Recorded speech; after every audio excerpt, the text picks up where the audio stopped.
Good evening and Happy New Year. Happy 2020. I want to call to order the regular meeting of the Carrabelle City Commission. It's Thursday, January 9th, 2020. At 6 p.m. we're at Carrabelle City Hall. We'll ask if Commissioner Allen will please say the prayer, and then we will say the Pledge of Allegiance to the flag, so please stand.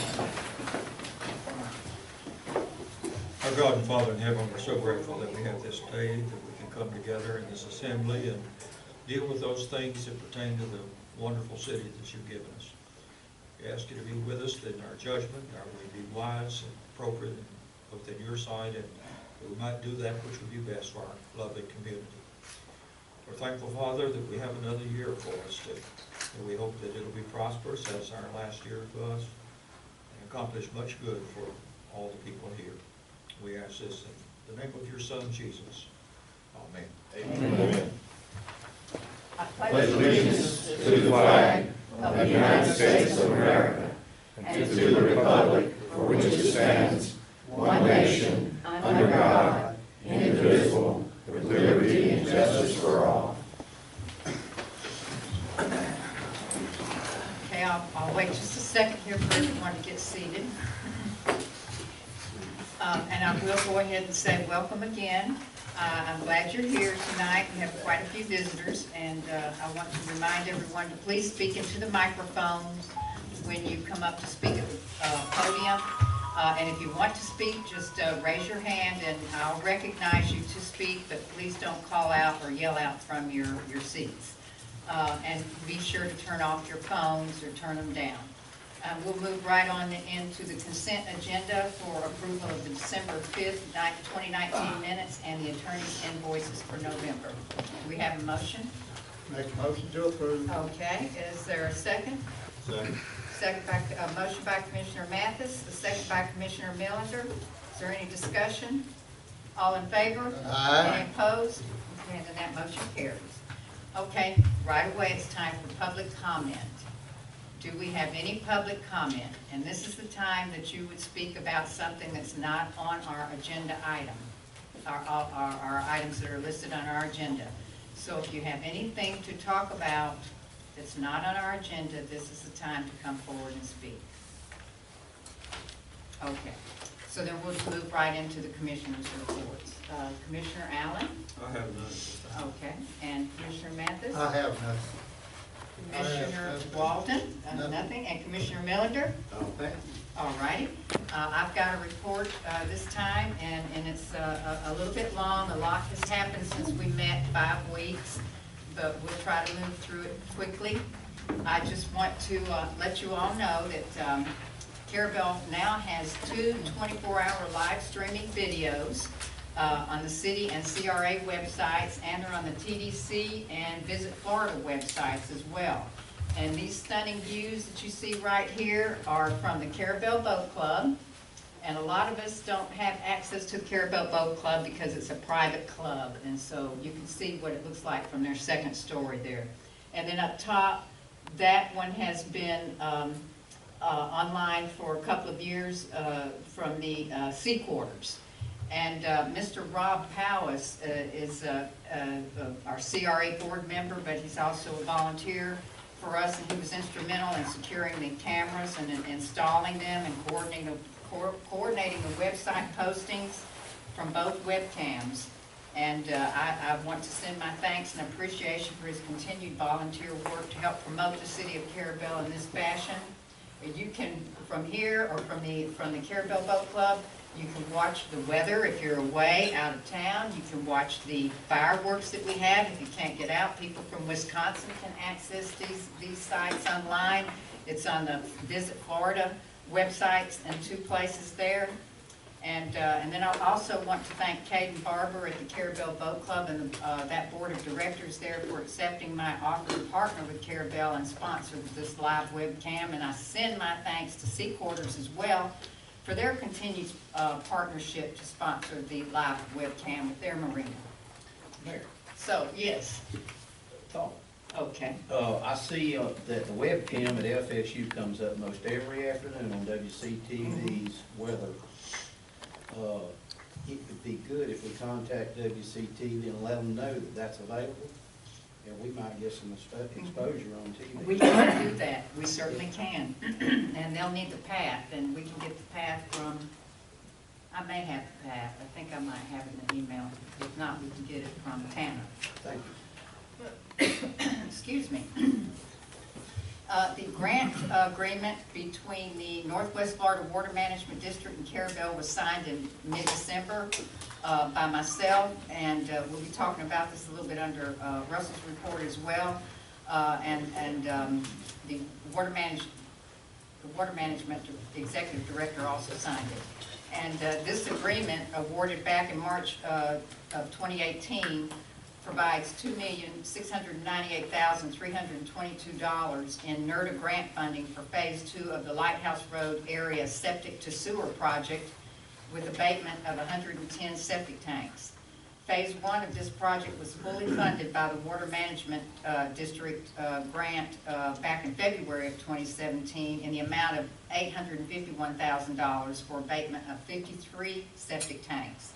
Total grant funding to Carrabelle Water and Sewer Enterprise is $3,549,322,000, which will have a total of abatement of 163 existing septic tanks, and future will keep future septic tanks from coming in the future to vacant lots out that way.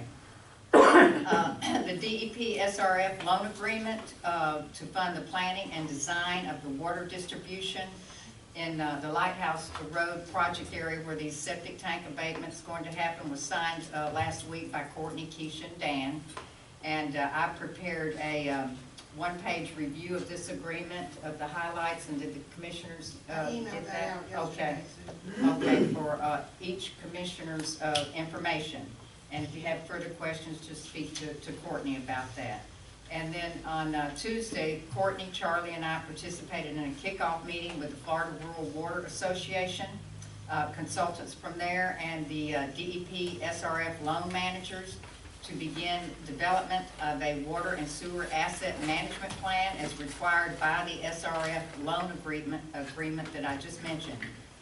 Without charge, the Florida Rural Water Association consultants will conduct a review of all facility assets, including hydrants, valves, lift stations, and all 3 treatment plants. They'll conduct a smoke testing will be done if it's deemed there's suspicion of infiltration. Ground penetrating radar will be conducted to locate pipelines if needed. A GIS cloud-based map of the entire water and sewer system will be developed. An online financial management spreadsheet will be developed to easily follow the water and sewer facilities budget as compared to operating expenses and capital improvement projects. And of course, a rate study will be conducted. Sometimes we're afraid of the rate studies, but that's part of the agreement and the requirements. So Innovia must be involved with the development of this plan, and I understand Mr. Painter's already been in contact, and you have reported on that. A draft asset management plan will be presented to staff for review, and a final plan with recommendations will be presented to the commission in approximately 4 months, which must be approved and adopted. I have communicated with John Curtis, summer camp manager, who reports the St. Joe Company and FSU Marine Lab worked with the county to submit a Sun Trails application to the FDOT back in mid-December. This multimodal trail would run from Panacea to Carrabelle along Highway 98, originating in Tallahassee and tie in with St. Mark's Trail. Mr. Curtis also said, and that would be good for Carrabelle, you know. Mr. Curtis also reported that summer camp is moving forward with a boat ramp, a cell tower, and rezoning a portion of their property on the corner of 319 and 98 to commercial for convenience or grocery store and boat and RV storage. At the January 21st Franklin County Board of County Commissioners meeting coming up, the county commissioners are going to once again discuss construction of a new hospital in Appalachia and contracting with Sacred Heart versus Alliant. I am strongly considering speaking on this topic at that meeting. And I would like to not just carry a personal message, but a message from Carrabelle to represent the views of our commissioners on this topic. And you, the commissioners, you may not be prepared with a message for me to take right this moment, but if you have something that you would, like for me to carry in a message, or if you would like to go as well and speak, it would be a good thing. I think some, point of views and issues and concerns and opinions from the east side of Franklin County and Carrabelle, and we do all pay that 1% sales tax, needs to be voiced. And if you're not ready tonight, certainly let Courtney know and she'll coordinate with me.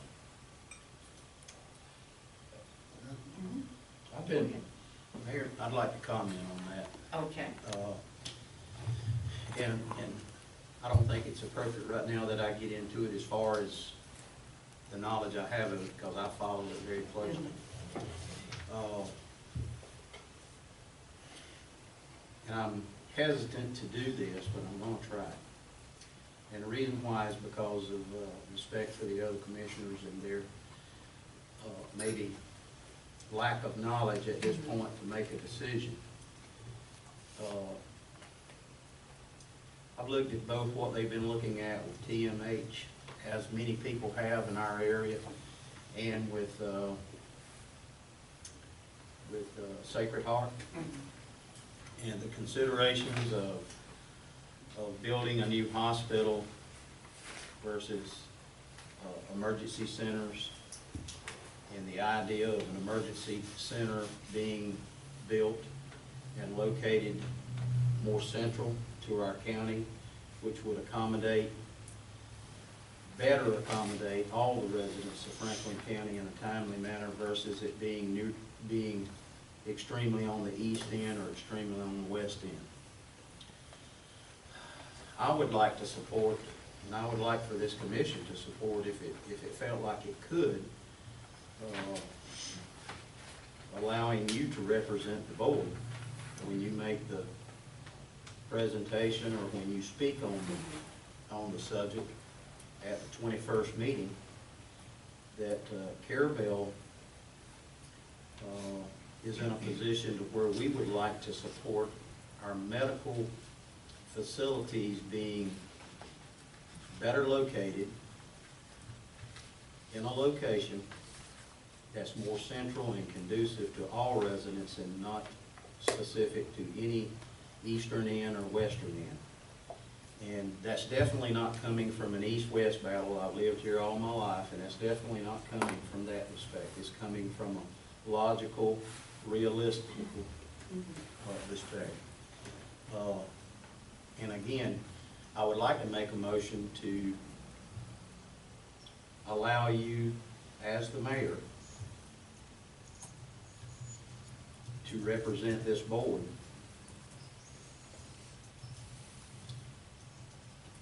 in a position that allows all the residents of Franklin County to be provided health care more logically and adequately. And I guess that's the way I want to form the motion, and not say that I'm in favor of one or more of the health care proposals because of the lack of information that the other commissioners may have. But I'll make that as a motion and see if it'll go. So we have that motion by Commissioner Millender. Is there a second? I'll second that. Okay, and that is second by Commissioner Mathis. And we'll have discussion now, and I just will try to speak briefly on it.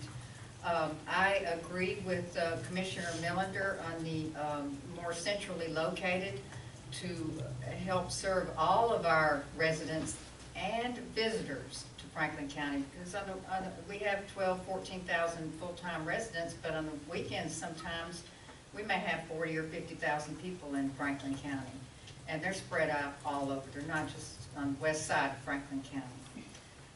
And I'm not well versed in it to say whether it needs to be Alliant or Sacred Heart at this moment. I can study on it, but I first agree with having a facility that's more centrally located that we can all access more easily. I did speak at the Weems Hospital Board workshop, and I said that type, pretty much that, just something centrally located. I didn't necessarily point out one particular company to contract with. But I felt a little awkward speaking at the hospital board. I didn't know that I was going to. I didn't know if they felt like I was representing myself or Carrabelle, and so but that is what I said, and it was already in line with what Commissioner Millender had expressed just now. So that's it. Is there any other discussion? Not really. I was at the meeting when all the people spoke, and there was some very good information put in. Correct. A lot of different viewpoints, and some valid, some not valid. And I would like to see a little bit more time put on putting, more framing it in a better way, in a more, suitable way. And that's basically how I tried to open up, how I explained how I feel, because I've tried to keep my personal opinion out of what I just said.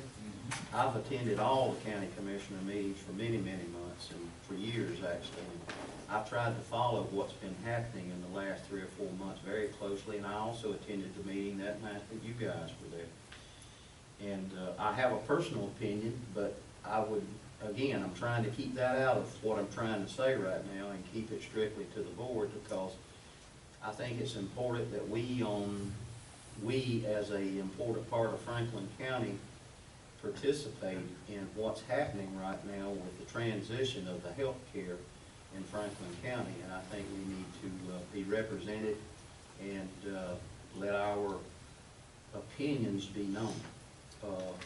And I'll stop for that. And Ms. Mel Kelly, would you like to speak on that? Yes, and I'm sorry I'm uncomfortable about coming up to the front. Okay, that's all right. I'm Mel Kelly on Owens Avenue in Carrabelle. Obviously, some of you are not familiar with the fact that there will be a meeting on January 21st at 5:30. It is mentioned in the newspaper this week, and it is also mentioned on Oyster Radio. And I can't reiterate the details. I'm sorry, my mind is like a sponge lately, but it's done by a rural grant of some sort, and they are coming to evaluate and recommend and review and all that good stuff.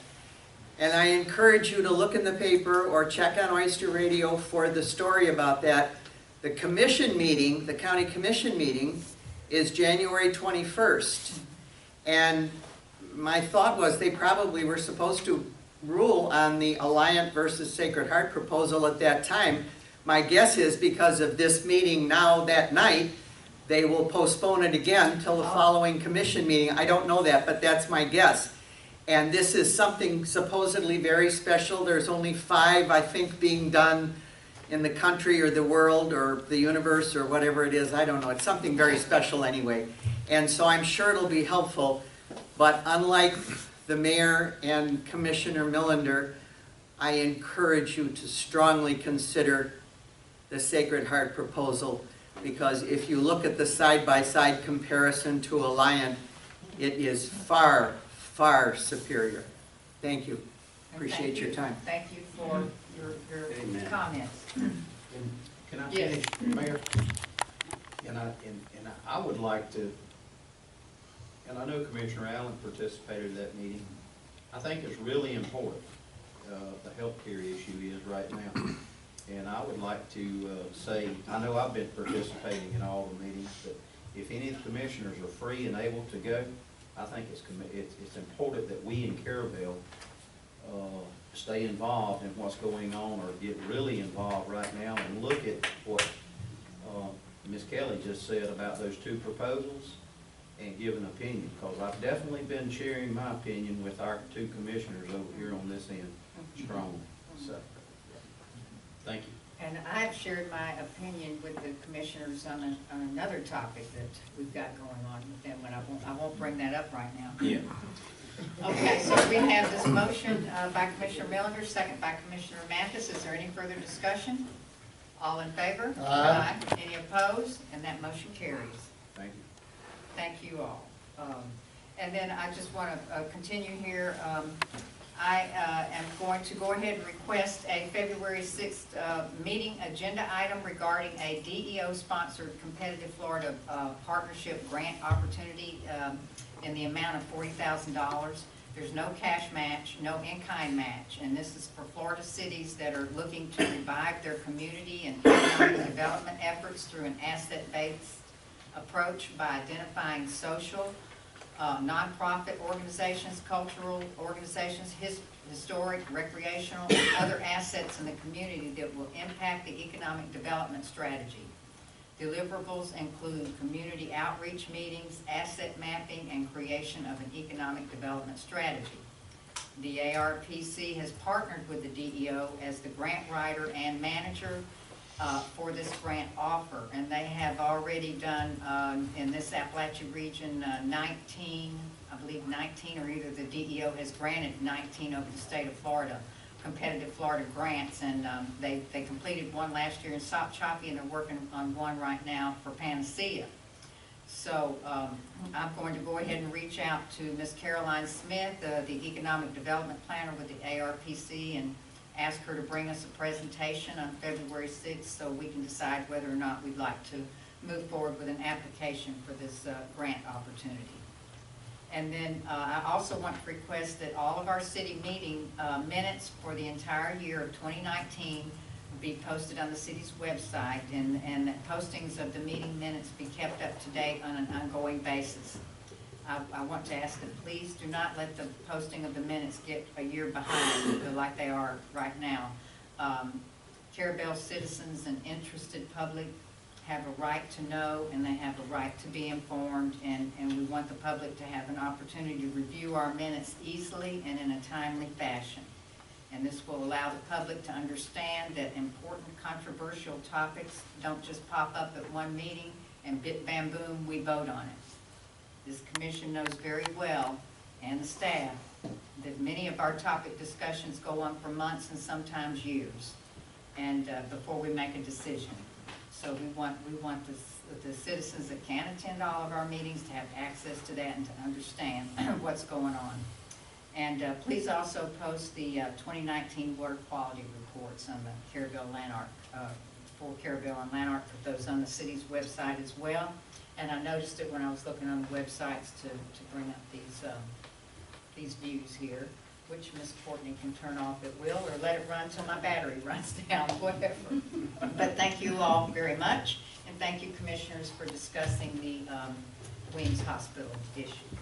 And so we'll move forward to Ms. Courtney, the administrator's report. Excuse me, the city administrator, city attorney's report. Sorry. I have none. I'll address the issues that are on the agenda. Okay. Then we'll go to Courtney.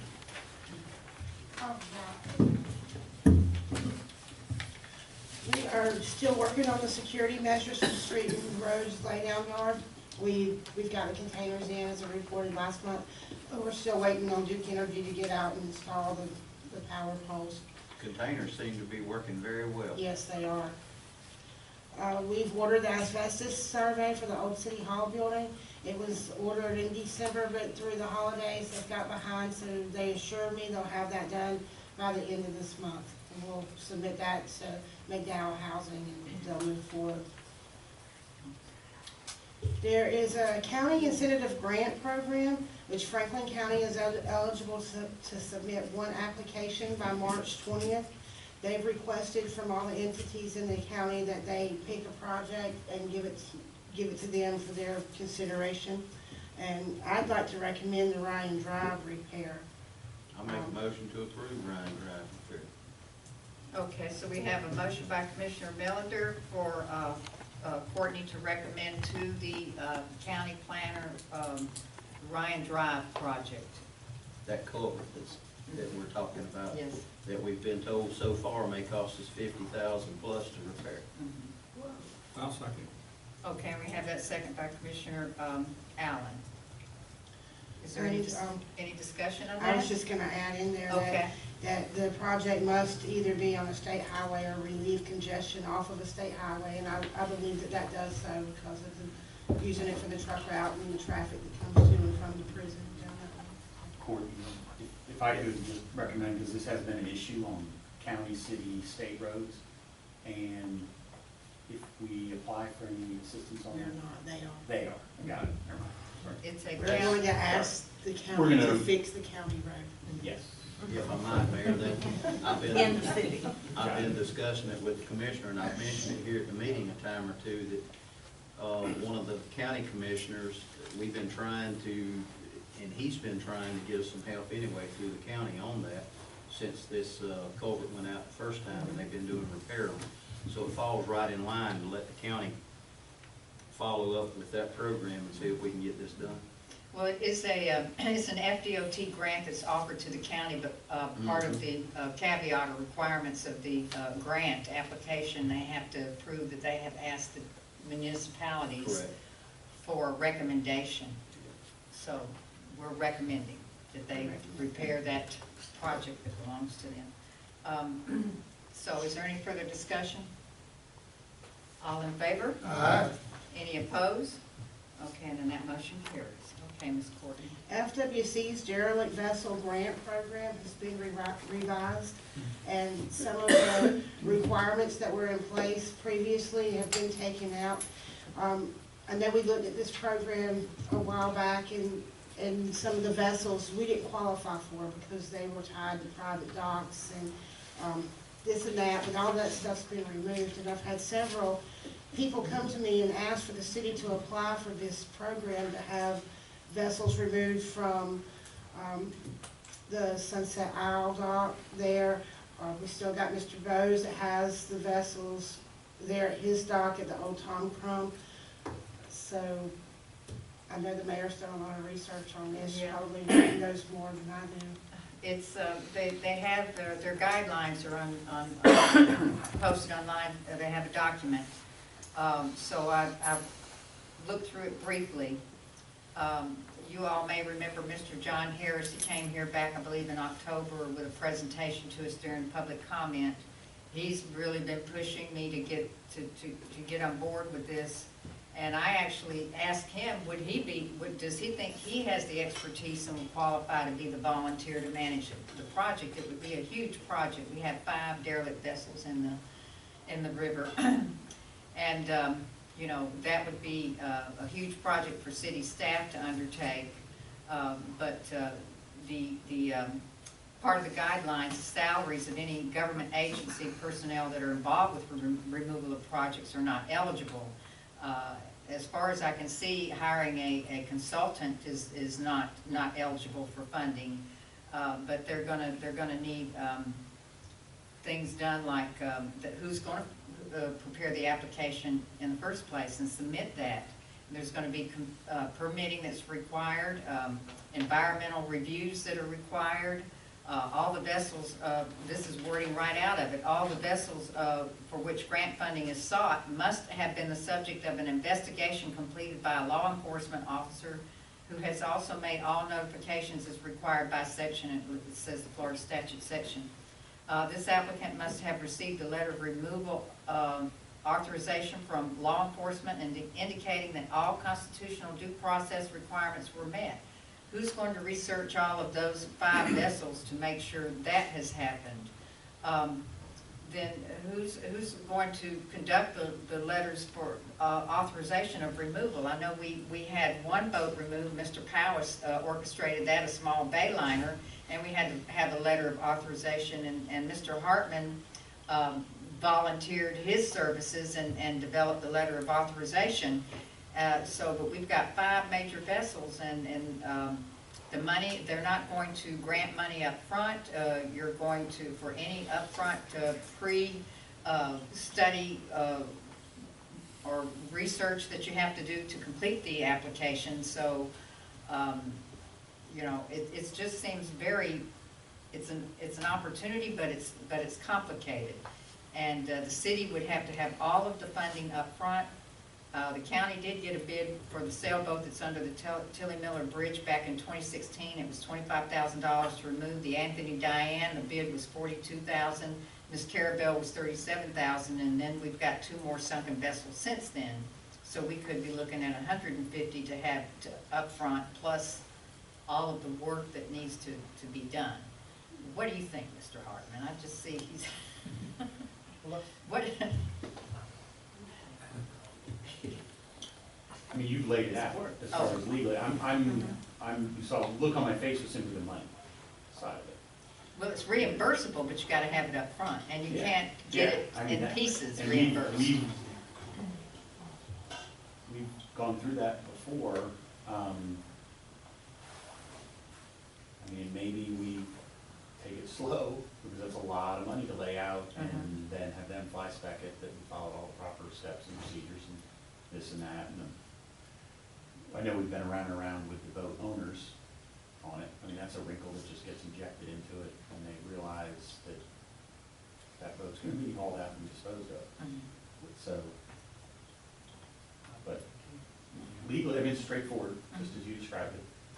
Yeah, since I've been on the board, those three at the old Tom Crum Fish House, which is now Mr. Vinay Vos, I don't think we would be wrestling with the landowner there. I think that's very willing participant, and it sounds like the one at Sunset Isle is a willing participant. Yes. And I mean, I've been an advocate since I've came on here and tried to research it and move it forward, and found out all of these things that are now been alleviated, where if there's a rope attached to it in the dock and all kind of complications, we hadn't been able to move forward with it. But my question was, real quick, Mayor, was Mark Curington, if I'm not incorrect, Mark Curington had been handling all the applications for years for the county, including Carrabelle, is that correct? He did, and he got one move that was knocked over during Michael. Right. And he's the one that got the Hondo Enterprise bid, where he had, I believe it was 27 quotes that included those 3 quotes that I just mentioned. Yes. And from my standpoint, from my seat standpoint, I would like to see us try to move forward in a positive manner, and now that some of the restraints have been removed on getting these derelict vessels out of the river and cleaning them up, I'd like to see us start trying to move forward and move some of them, especially it being reimbursable. But we need to locate someone who can manage the project for free. That goes right back to, what about Mark Curington? Do you think he would manage a project for the city like that? He had been, hadn't he, Corey? As far as I know, he only did the one boat for Carrabelle. Okay, so we on our own. And it was in the Franklin County application. Well, Mr. John Harris, you had mentioned him, I guess. I'm gonna meet with him on Monday and Okay. see, he does have a background, we know he's educated. Oh, absolutely. And, see if he wants to be a key volunteer for us on this. Well, what I'd like to say tonight, from my standpoint, is let's start taking baby steps, if you will, not go into it all the way at one time, but let's start moving forward in a positive manner, and which is what you're doing, meeting with Mr. Harris. And that's a step forward, and see if we can get something going on removing some of these derelict vessels. Now, in part of the guidelines, the Carrabelle Waterfront Partnership as an NGO could manage the project. On behalf of Carrabelle, Carrabelle would submit the application in the city. But if you feel like you have the volunteers that have the expertise and want to put the time in that's required, and you don't have to make that decision now, and I'll get you the information, you can take a look at the guidelines and that type of thing and see what you think about it and your board members. I would be delighted to take it to my board members, but we've been working on getting those derelict vessels out of there since 2006. And so we might be able to go back and retrieve some actions that have been taken previously that might help. I mean, it might be that we could be a partner in it. The last time we helped remove a boat, we paid for it up front, and then the money came back. So, but we don't have the budget. We have no budget I whatsoever. understand. We have an imaginary budget. So we have no budget. Carrabelle Cares, which is the MPO, for the Waterfront Partnership, we have no budget to do a project of that scope, but we would be glad to be a part of the volunteer staff to do that, because I think we have expertise in grant writing and experience in those particular topics. And I will say, and I forgot, the bay liner that I talked about was removed. The money had to come from a nonprofit. Right. So there were several facets or people that were involved just to get this little bay liner removed out of the water. But we did. It was a little bit of a complicated thing, but it's done, it's gone. I'd just like to add that I've been speaking with Mr. Don England on the Sunset Isle boat, and they've already done some of these steps. They've already contacted FWC for the letter from the law enforcement, and so they've been working on some of that already. And we would be able, and I'm Don England, I would be able to help anyone pursue any of the other letters to remove the vessels, because we already have the one in the works for the one off of our docks at Sunset Isle. And I've been in touch with the Phil Horning, which heads up the grant, FWC, and he highly recommended going to the Franklin County planner, Mark Currington, that he has had numerous boats removed under this same program. Correct. So he knows all the ins and outs about the environmental and the permits and stuff. And I've got one of my board members here from HOA at Sunset Isle, but we would be glad to help in any way that we can to assist in any of the boats, all the boats. And it might be better for you to make an appointment with Mr. Currington and go and speak with him to take all the notes and then come back and report to us or to I would be glad to Courtney. do that, yes. That would be, because the county may not be so accepting of Mr. Currington doing work for the city in per se. And if you were a citizen, just a county citizen or property owner asking for assistance from the county, it might work out. And I'll be glad to do that, Okay. yes. I think these are the kind of steps that I'm talking about right here, positive steps forward.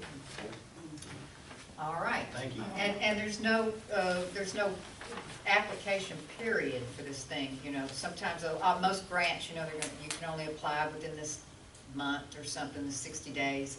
You can apply any time of the year.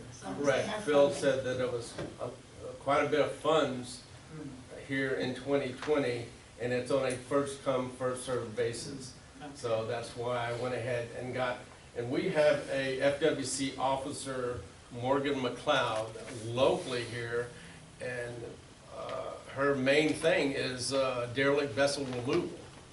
So I've got her personal phone number, and she can get us a vessel removal started in any of the boats that we need to get removed here in Carrabelle.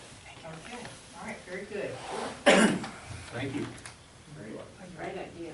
I was just checking, did we vote on the motion about Round Drive? Yes, and it carried. Did it carry? Mathis Allen. Excuse me, Millender Allen, and it did carry. Okay, so, you have anything else? Yes. Okay. I'm not done. I just wanted to report that the chief and I met with the county staff, the sheriff's staff, and the city of Apalachicola on January 6th regarding the animal control issues.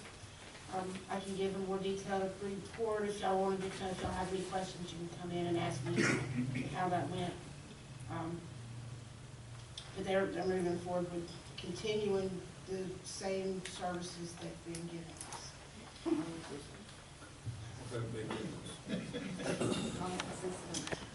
The Camp Gordon Johnson Parade, I got a call from David Butler this week, and they had forgot to ask for it to be put on the agenda. You know, we have to close the highway, we have to send that to DOT for approval, so I have no idea when the parade is, but would y'all like to March 13th. make a motion to close Highway 98? Make a motion to approve the closure of Highway 98 during the Camp Gordon Johnson weekend festivities.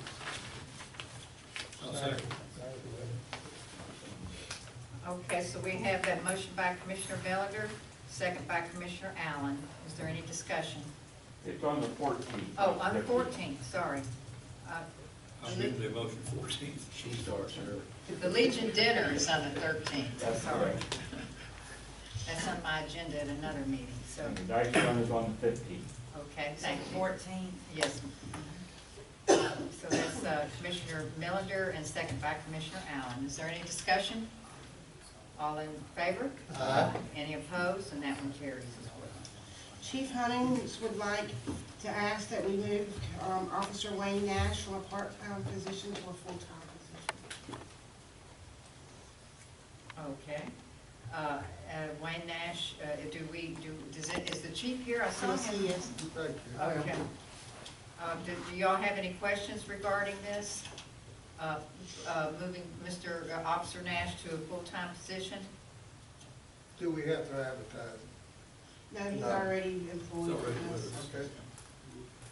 Make a motion to approve. Okay. And we have that motion to approve moving from part-time to full-time by Commissioner Mathis. And that's not a promotion necessarily, it's just from part-time to full-time. Do we have a second? I'll second. Okay. And second by Commissioner Allen, and discussion. Okay, all in favor? Aye. Any opposed? And then that motion carries. Okay. Was that Alan? Let's see, Mathis and Allen. And then the city clerk have a report, Ms. Keisha. I know. Okay, all right then. We're going to move on to Russell, Mr. Large from Anovia, his report. All right, thank you. Quick update on our projects. First on the list is our DOT Small Communities Outreach Grant Project. That's the Hill.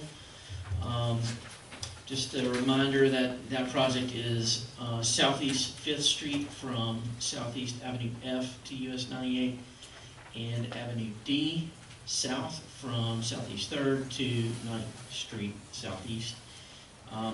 We do have a community awareness meeting scheduled. We coordinated with Courtney for a date for that, January the 28th, and that meeting would be from 5 to 7. We've prepared a brochure that we would mail out to property owners within 500 feet of the project area. Is there any issue with that date from the commission? If it pleases the commission, we'll proceed with that date. I think that's fine. Commissioner Millender will be here. I'm just kidding. I think it's fine. I told Courtney and Russell. Hunting season doesn't close till February the 10th. Okay. But I'm just real happy about this project. I've worked with Russell on it to design it and come up with it, and I'm just so excited.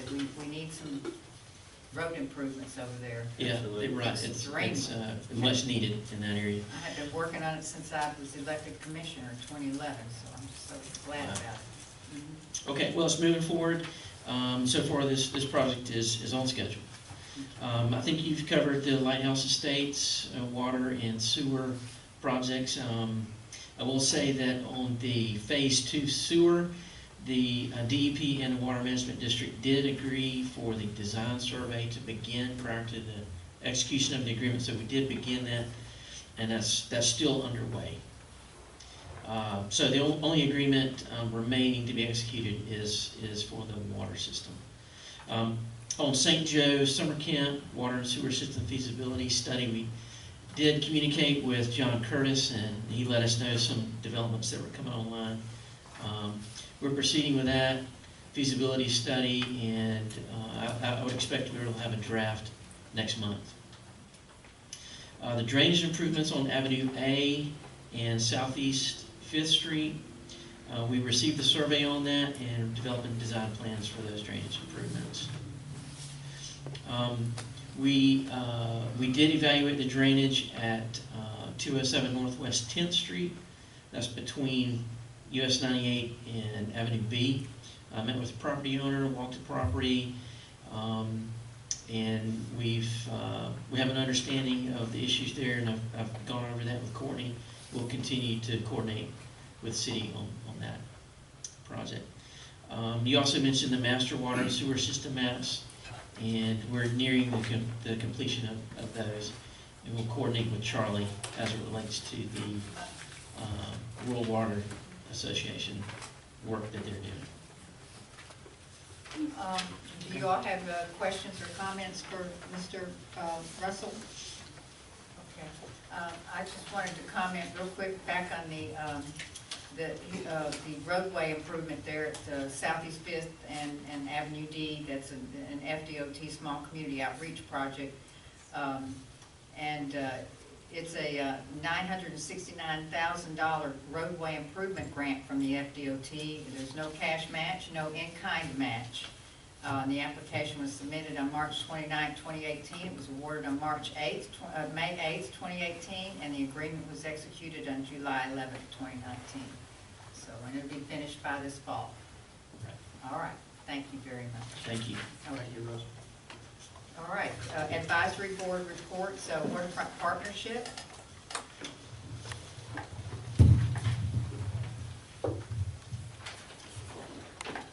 Good evening, everybody. I'm Tamara Allen, and I've given the commissioners actually 3 documents. One of them is just a flyer announcing our upcoming talk on January 25th about the historic sawmills of Franklin County, and we've got, for those of you that might know Gibby Conrad that works over at NR in East Point, he is an excellent speaker and he's done research already on this issue. And we're having Mark Carrington, that we were just speaking about, come as well to bring, he has lots of actual historic documents from the sawmills of Franklin County. So it should prove to be a very interesting talk on the 25th of January at Sea Quarters Marina. The other thing that I shared with you all is a quarterly report that we turn into the TDC about our number of visitors at the museum, at the Carrabelle History Museum, and the number of volunteer hours. And December of this year was a remarkable year in that we had 404 people visit the museum, which is a pretty good number for December. So we're really thrilled with that. And January's been very lively so far, so we're looking forward to another good year with that. We don't have very much to report because for the most part what we did during December was get ready for Holiday on the Harbor, execute Holiday on the Harbor, and then we had an open house at the museum. So our other activities have been reviewing Franklin County's local mitigation strategy plan, we are pleased to announce that the Tourist Development Council yesterday approved the funding of our 3-museum billboard that you all have given us permission to use, the one there at the corner of 5th and Highway 98, so we expect that to be happening in the near future. And we'll be beginning with Courtney about getting the bushes cut and that sort of thing to make it look a little more presentable. But that's very exciting, and we're so pleased to have that when people come into town to see 3 free museums in Carrabelle. And it's a nice sign that you all have seen. So those are our big announcements. We just found out today that our speaker for the February talk is going to be Dale Cox, who has written many historical books about all kinds of things. He's with the 2 Egg Media Publications. I don't know if you've heard him speak before, but he's just released a book about all of the research about Fort Gadsden from the War of 1812, when it was actually called Prospect Bluff. And the things that happened there were pretty astronomical. And it was a part of that war, and a very little known event in Franklin County that happened back in the 18 teens. And that location turned out to be the largest settlement of black citizens and free persons of color in the country at the time that it was blown up. So it was remarkable in what it had become, and then remarkable in how it got blown up and all of the lives that were lost and so forth. So it's going to be another excellent talk in February. That's on the 15th, on Saturday at Sea Quarters. So that's my my report. We will be thrilled to work with whoever you choose on the getting rid of the derelict boats. We've put a lot of time and energy into that over the years. We've written grants. We have a lot of, I don't know that I could pull up every report we ever did on it, but we certainly can document some of the major pieces. And Charlie Wood, before he got promoted, had documented a lot of activity on all those boats that are there at Tom Crumb's. So that would be another source of getting some documents there. So we'll be delighted to work with that. All right, we'll talk with Mr. Harris and Mr. England and, you know, see what we can coordinate, maybe put together a group or something. And I appreciate Mr. England and the rest of you being here this evening. We really do. We need all the help and volunteer work we can get. Also, I just want to mention real quick on the billboard, I was trying to think while you were talking about it, it may have been a year since we approved that. It's been quite some time since we approved it, and I just want to make sure that the 3-year period starts when you get that sign up there. It didn't start back the day we approved it, so you can get your money's worth of the sign. I had assumed, and I should never assume anything, but we might need to go look at the motion, but I had assumed that it would be from the time we got it on the billboard. I think it was just for 3 years. 3 I haven't years. looked at it, or the Okay. motion. But I would like for the 3 years to start when that sign gets up there. Me too. Okay. Me too. All right. It's our second time to take it to the TDC before it got funded, so Yeah. anyway, but we got it finally, so that's good. Thank you. Yes, Ms. Robin? Tamara, what time are the 2 meetings? They're both at 10 o'clock. All of our talks start at 10 o'clock in the morning, and they're scheduled to go to 12. We usually don't go that far, but we often have two speakers, one that's a major speaker, and then some kind of support activity, demonstrations or something, or music, or whatever fits in. Thank you. It's upstairs at Sea Quarters where the restaurant was, but that's where that is. Okay, thank you, Ms. Tamara. Thank you, ma'am. We don't have an Economic Development Council report this evening. And I will say, if we do go along with this grant opportunity that I mentioned earlier with the DEO, we will, have to involve the Economic Development Council. Okay, Carrabelle Aviation Advisory Board. Hi, good evening. I got just a short report. Not much happened over the holidays. We're still waiting on information for the fence project fuel system. Both, I expect, in just a matter of days, so we get those underway. The Triumph application was put into the JSIP program, the database for the FDOT, and they're just waiting final approval for FDOT before it's submitted. The engineer was there today at FDOT, so I'm hoping I'll hear tomorrow that that's been done. We had a meeting on the 19th with the master plan with the Aviation Advisory Board and the city administrator, and we went over the final airport layout plan. We picked it apart, and I've got it at home, still looking over it, but it came out really well, and it's took 2 years instead of what we thought was going to take a year, but it's really well done, and it maps out the future for the airport.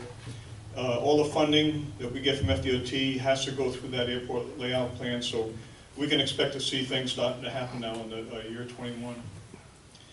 The last thing is, I put down the apron that we hadn't heard from Duke Energy, but late this afternoon, I did get a scope of work, what they said they would do.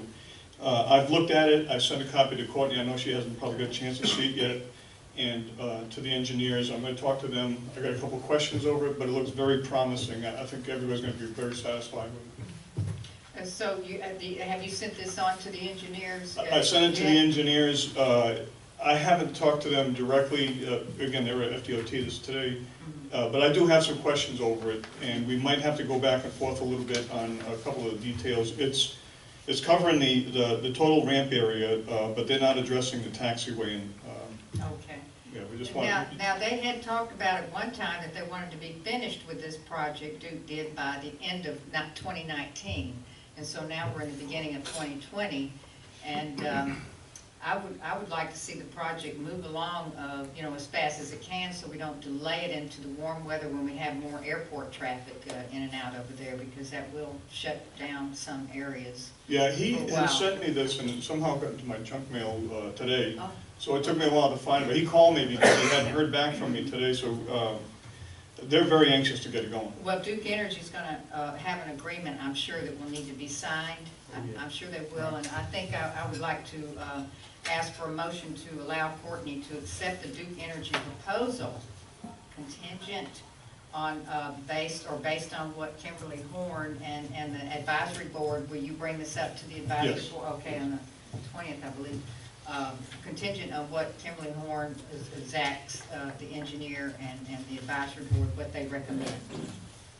So could we have a motion to allow Courtney to sign that agreement so that we don't have to wait again until we have another meeting in the event that we can get this thing moving with Duke Energy? Make a motion. Okay, we have a motion by Commissioner Mathis to allow Courtney to sign the agreement based on what Kimberly Horn and the advisory board recommends.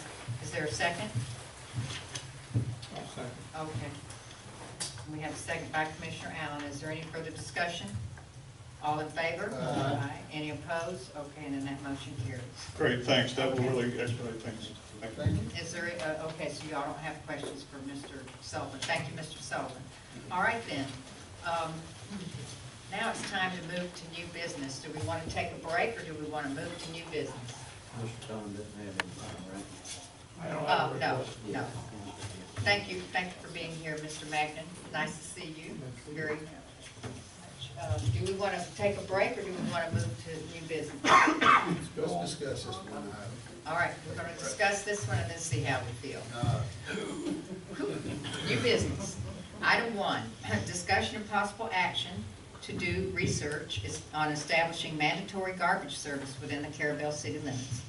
I requested this item because during the, I guess, 2 or 3 week period that we didn't have recycle bins provided by Franklin County, I got a private Facebook message, email, phone calls. People are requesting mandatory garbage service.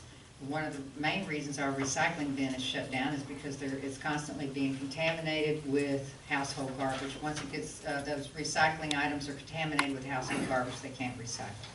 So I'm bringing it up to the commission to see if they are interested in researching this, not to vote on mandatory garbage tonight. We can't, we don't have the information. We know it would help contamination of our wooded areas and our waterways, and it would certainly help with decrease of litter along the city roadways. It's not going to stop the dumping of this major household mattress, sofa, TV stuff that we have going on, but it will stop the littering of small household garbage. Certainly we'd have to develop a way to collect and payment plans, collection plans, and do we want to have 2 services available in the city, or 3, or, you know, what do we want? To contract with 1 commercial hauling services might give us the opportunity to have lower rates. Would we develop fines? Mr. Hartman, would this have to be done through ordinance? Is it? It is. We've, as you know, this has come up before. And there's a variety of, and it will be up to the commission to decide. Historically, we've given non-exclusive franchises, and we've let different folks operate within the city on garbage pickup. The discussion previously was, as far as cost savings and everything else, was that to make it mandatory, because a lot of times the billing, we talked about the billing showing up on your tax bill, potentially on a utility bill, that sort of thing. You know, how we bill it actually could give us issues on, do we now move towards an exclusive franchise agreement? because obviously if it's non-exclusive, it just leads to a big paperwork nightmare on who we're sending the bills to. You certainly couldn't put on people's taxes, it would get collected by the county and then sent to who. So we'd have to work through that, is number one, or if we decide to go to mandatory garbage pickup, I think we almost have to go to a exclusive franchise agreement, and then the city would be in a position to negotiate, I would think, essentially on behalf of the citizens, what would that rate be for, I guess we have commercial, we have residential, vacant lot, how we're treating everybody, much like utility service in the city. Taking a note.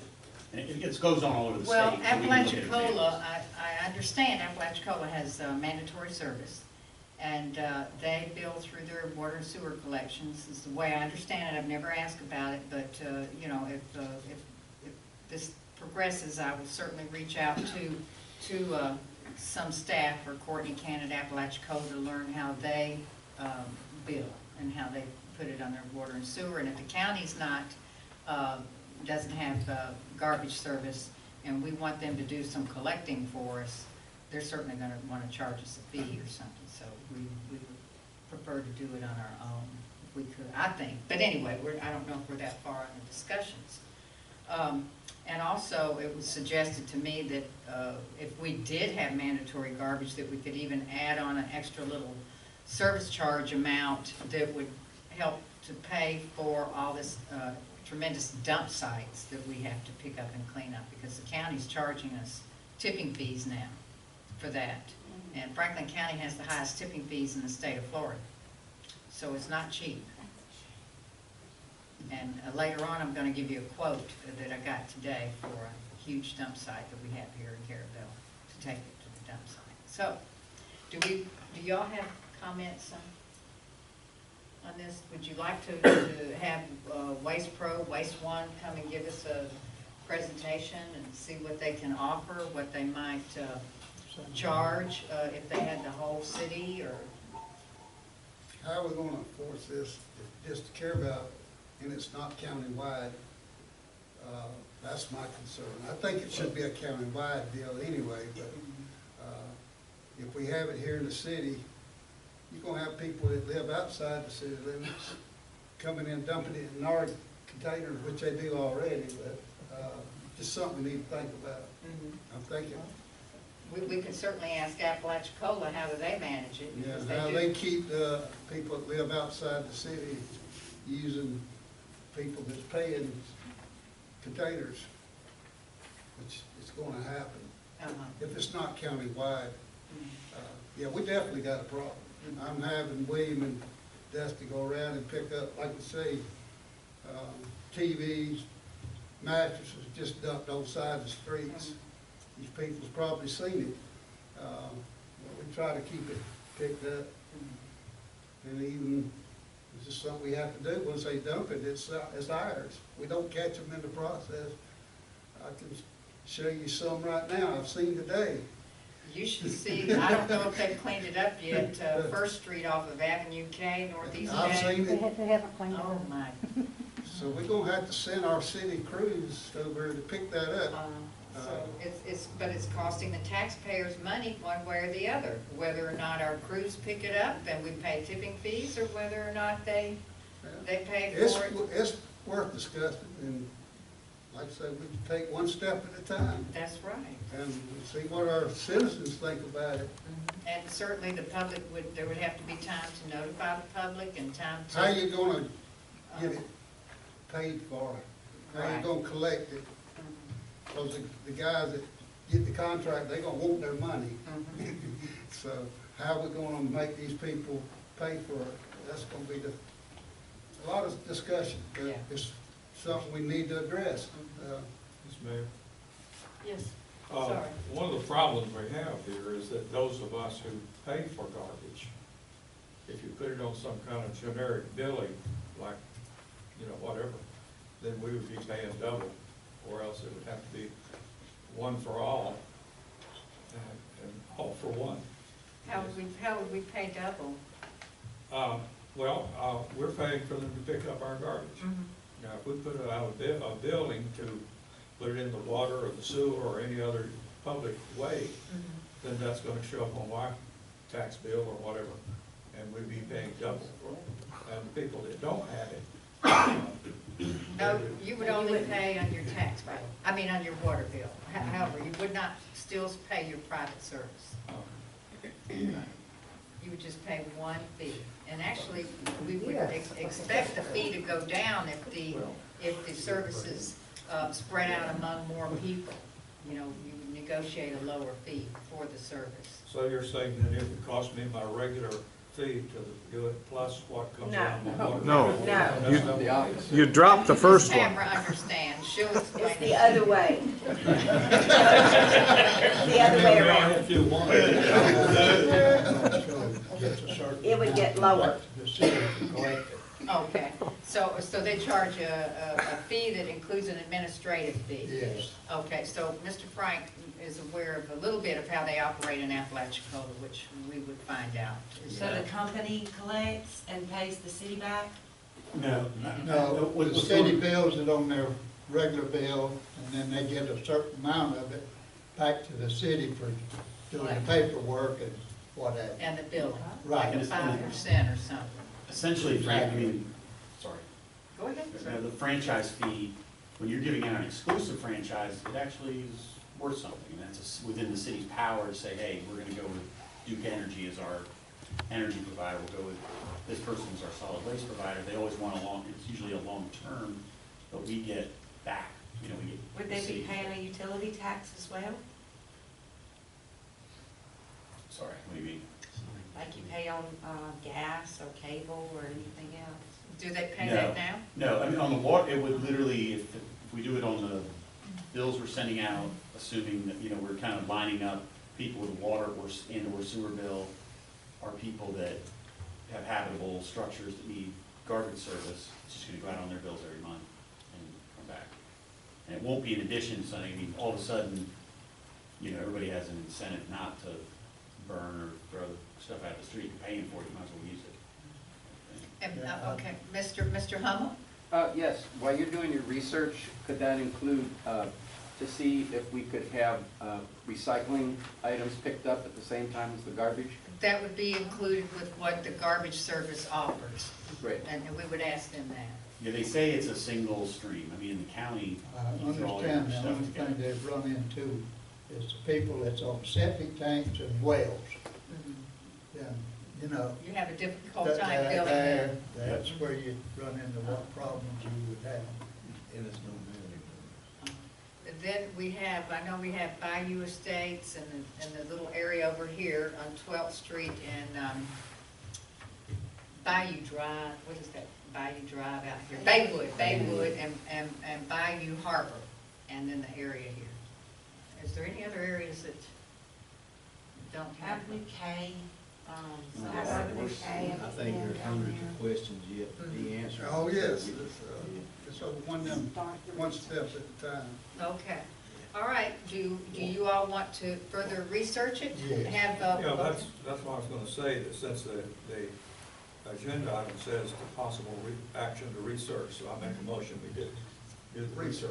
okay, and do we want to, in part of that research, do we want to have Waste Pro and Waste One come Right. talk to us? It should be an inclusive. Okay, all right, All so options. we have that motion by Commissioner Allen, and do we have a second? I'll second it. A second by Commissioner Mathis. Any further discussion? All in favor? Aye. Any opposed? And that motion carries. Excuse me. I thought I was through with the coughing, but. Madam Okay. Mayor, Yes, ma'am. you didn't ask for public discussion, and I Okay. wanted to input to those who are here that when I was proud to serve as mayor from 2005 to 2007, we had more than 20 public meetings while we updated as required by the state, our comprehensive plan for the city. As part of that comprehensive plan, those plus 500 citizens who participated, which is half of the community, almost, voted to approve mandatory garbage pickup at that time. It was to have been implemented in 2008. And when the administrative situation changed, the leadership felt that garbage pickup was not important. And so I regret that happened, because we indeed had the support of the majority of the community at that time, public meetings, public input. I was very proud of that effort that we put forth. And even if it takes 15 years, I hope that the community will remain behind this effort. Thank you. Okay, and thank you very much for your comment and historical review. We do appreciate it. And once, you know, we get this advertised a little more, hopefully we'll have some citizens come in and voice how they feel about it. All right, should we move on to item 2, or do we need to take a break? All right, we want to take a 5-minute break. Okay? We're going to reconvene. It's January 9th, the regular Carrabelle City Commission meeting, and we're moving into item 2 of new business. Discussion of possible action regarding an ordinance to regulate movement and ingress of mobile homes within the city limits. I requested this item as well because I'm being overwhelmed with enraged citizens. I'm getting numerous complaints. They're very upset. Some of the citizens is just to the point that it looks like they're living at the landfill. Well, it's bad. And we have mobile homes that are being relocated within the city limits without proper permitting. Not all the mobile homes, but some are this is going on. They're moving them over the weekend. And you know, these complaints have been going on for years to me now, and I felt like I'm obligated to bring these concerns to the commission for discussion and possible action to see that if we can have some better regulation on the, get a better handle on the movement of these mobile homes. Now I want everyone to please know and understand that I understand that we must have suitable housing opportunities for all income levels, including low income. And these mobile homes play an important role in providing housing opportunities for lower income. So I just want to make sure everyone does understand that. And I'm not targeting, you know, the lifestyle of this, you know, or using these older mobile homes.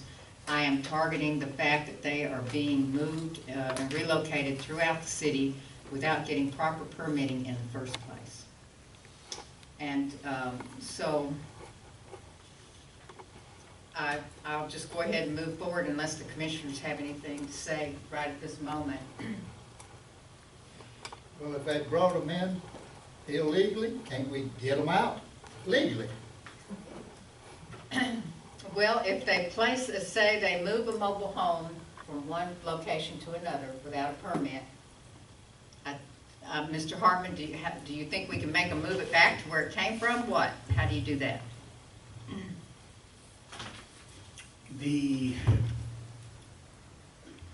Couple things. One would be, there are, and the mayor and I talked about this prior to the meeting, she provided me, and certainly I've reviewed it, the requirements to install a mobile home on a piece of property. So that needs to be followed. If it is not followed, then you don't get a certificate of occupancy. Duke Power's not going to connect it to power. They're not going to get water and sewer. So it's essentially uninhabitable old wreck of a mobile home sitting on somebody's property. So then it's no different than a bunch of old washer dryers or old cars or anything else sitting on a lot, and it would be subject to code enforcement as a nuisance, you know, thing, just like anything else that we do code enforcement on in the city. But the statute's clear that a licensed installer needs to be the one to install it. And then, in my experience, it's been the building inspector comes by and make sure it meets all the tie-down requirements and all the other stuff under the code and administrative code for mobile homes. And then they get a certificate of occupancy, and that kicks off power, water, sewer, utilities hook up to it. So that's what that is. It is not the case that you would tell them you gotta take it back where it came from. I mean, they need to, it is the case where we could say, you didn't do it properly, we're not giving you, we're not gonna sign off on a certificate of occupancy, therefore you have essentially garbage on, I mean, you have an inoperative mobile home, you can't put anybody in, so, clean it up. Or get it right, or get it properly installed, one or the other. Well, it's clear that Florida Statute 320.8285 clearly outlines that a licensed certified mobile home installer must install a mobile home. But it appears that that licensed installer has to pull the permit as well. And I would like to know more about that. I can do additional research on it, and you can, again, thank you, you provided it. It does state that, that a licensed installer, that on the face of the application, they must show that a licensed installer will be performing the actual work, or the installer can get the license, but absolutely. And they do have to sign off on the permit, the installer does. And they have to provide a blocking plan. Well, what do you do then when you have a mobile home that was moved on Sunday night? Where's the blocking plan? Right, that's where we're running into this issue, which they have to go back if they do want to go through the process of getting it CO on it. Then the installer may have to add additional blocks and additional tie downs, because a lot of them don't have enough tie downs. Mayor, does our regulations allow the homeowner themselves to do the setup? No. Now, So it has to be licensed installer? It does by statute. So these mobile homes that have been moved, apparently by individuals, there's no licensed installer there to install it. It's just been sit on that lot. But when they go back to permit it and the installer goes to sign off on the permit, he'll have to go in and add additional blocks to make it meet code for the blocking plan and install additional tie downs, because most of us don't have enough tie downs. Right, the Florida Administrative Code that talks about the tie downs, the blocking, everything that has to be done to a mobile home. I guess the point I'm trying to get to here and reinforce is, Dan, until a licensed installer fully installs that mobile home to meet code and gets it signed off on by an inspector, it's just sitting there as a vacant mobile home. Exactly. I don't want to mix the thing that I think is, there is a distinction between the actual physically picking it up from somewhere and dropping it off somewhere else. Right. And making it something that's habitable, making something you can put someone in and they pay rent, they can move in and live there and everything else. Those are two different things. I mean, you could just drop it up on a piece of property, you're not getting it hooked up to utilities, you're not getting it, you can't. But that doesn't alleviate, you're not getting it hooked up, not getting utilities, doesn't alleviate the situation where we have a vacant mobile home of whatever degree of condition it's in, just sitting on that lot. Becoming deteriorated, vandalized, an attractive nuisance. And that's the code enforcement side of it. I mean, it is no different than someone pulling 3 old school buses onto their property, or cars, or anything like that. It obviously is a little worse, because it's, people sometimes squat in them or do whatever, but it's a code enforcement issue. I want to say that the Wakulla Building Department, and I'm going to ask Mr. Hartman to research this as well. will not issue a permit to the owner if he or she will not be living in the mobile homes themselves. That the permit has to go, the permit to move it has to be pulled by the installer. So, but if, once again, if you have them, they continue to move without getting a permit, then we've got, just like Commissioner Millender explained, a vacant mobile home sitting on a lot that falls into disrepair. And they now, Wakulla County and multiple counties and cities in the state of Florida require, and I would suggest this, a pre-inspection fee. And it's a pre-inspection, and they will not issue a permit to move a mobile home that's been lived in or previously previously tied down unless it has just a basic inspection to see if it will tolerate the move, that if it can be moved. And they require pre-inspection. Wakulla's fee is $65, and that must be done first in Wakulla before a permit will be issued to move a mobile home in Wakulla. And that's something that we should really consider here in Carrabelle, I feel like. Currently, have a question. I have a lot of questions in my mind. Currently, Dan, can we code enforce something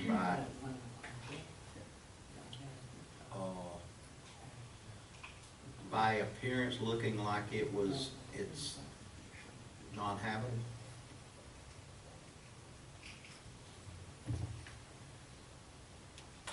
How do we define that?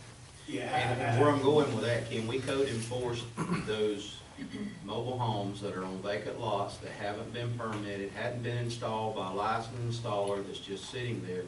Can we code enforce those? Yes, if we have a health, safety, welfare kind of, Yeah, that's what I'm asking, definition of how we can do that. We can do that, same as if someone threw a bunch of abandoned cars on a lot, we can do it. So, I mean, when you say definition, but we go under a general kind of. Yeah, and part of my question is going back, if we've got a mobile home sitting on a vacant lot that has not been installed by a licensed installer, it's not installed, it's just sitting there, it's not hooked up to electricity, it's just all the things that haven't met the current criteria, we can code enforcement. We can. And we have. I understand, I'm just trying to get it clear to the public. Yep. We can.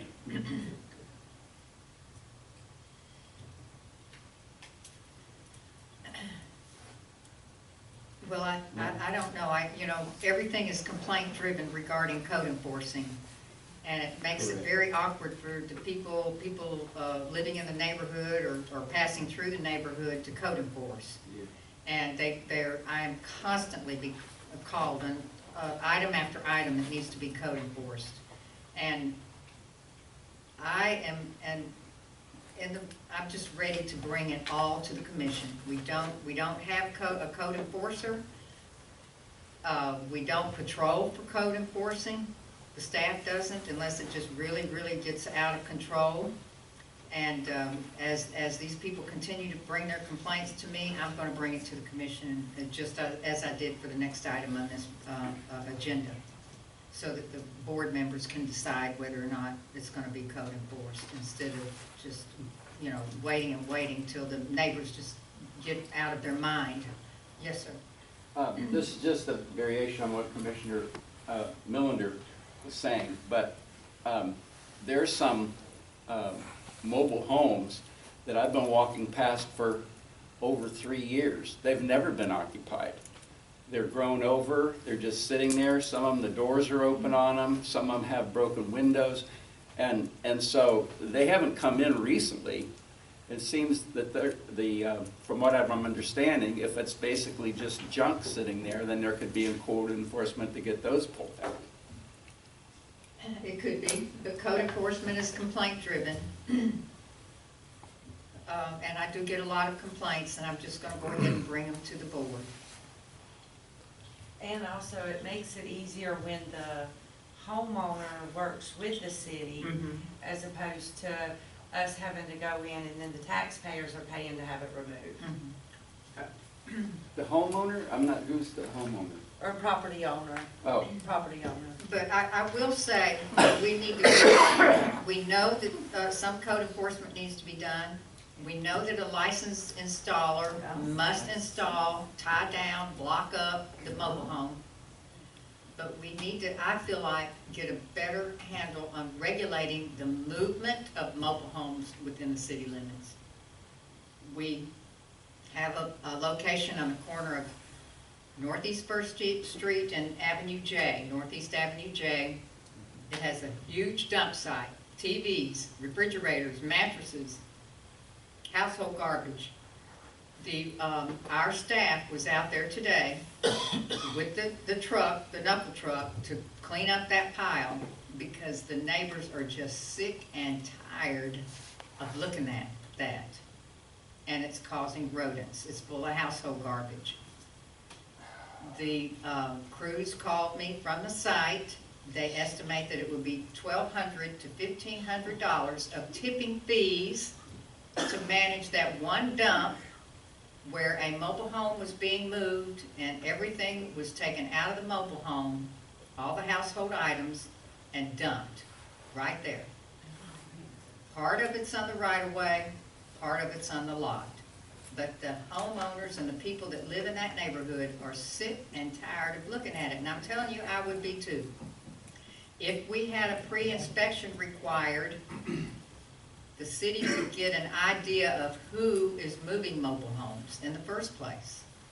Who is going to be pulling a permit? We could keep an eye on these things. So right now we have, at this location, the property owner saying she gave the mobile home away and it had an occupant in it.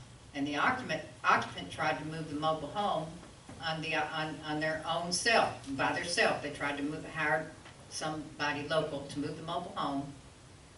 So now they're all trying, now the mobile home's sitting on a lot, so you got 3 people involved, the lot owner, occupant in the mobile home, and now another person who owns the lot where the mobile home is sitting. Who put the big garbage pile there? We're trying to figure that out.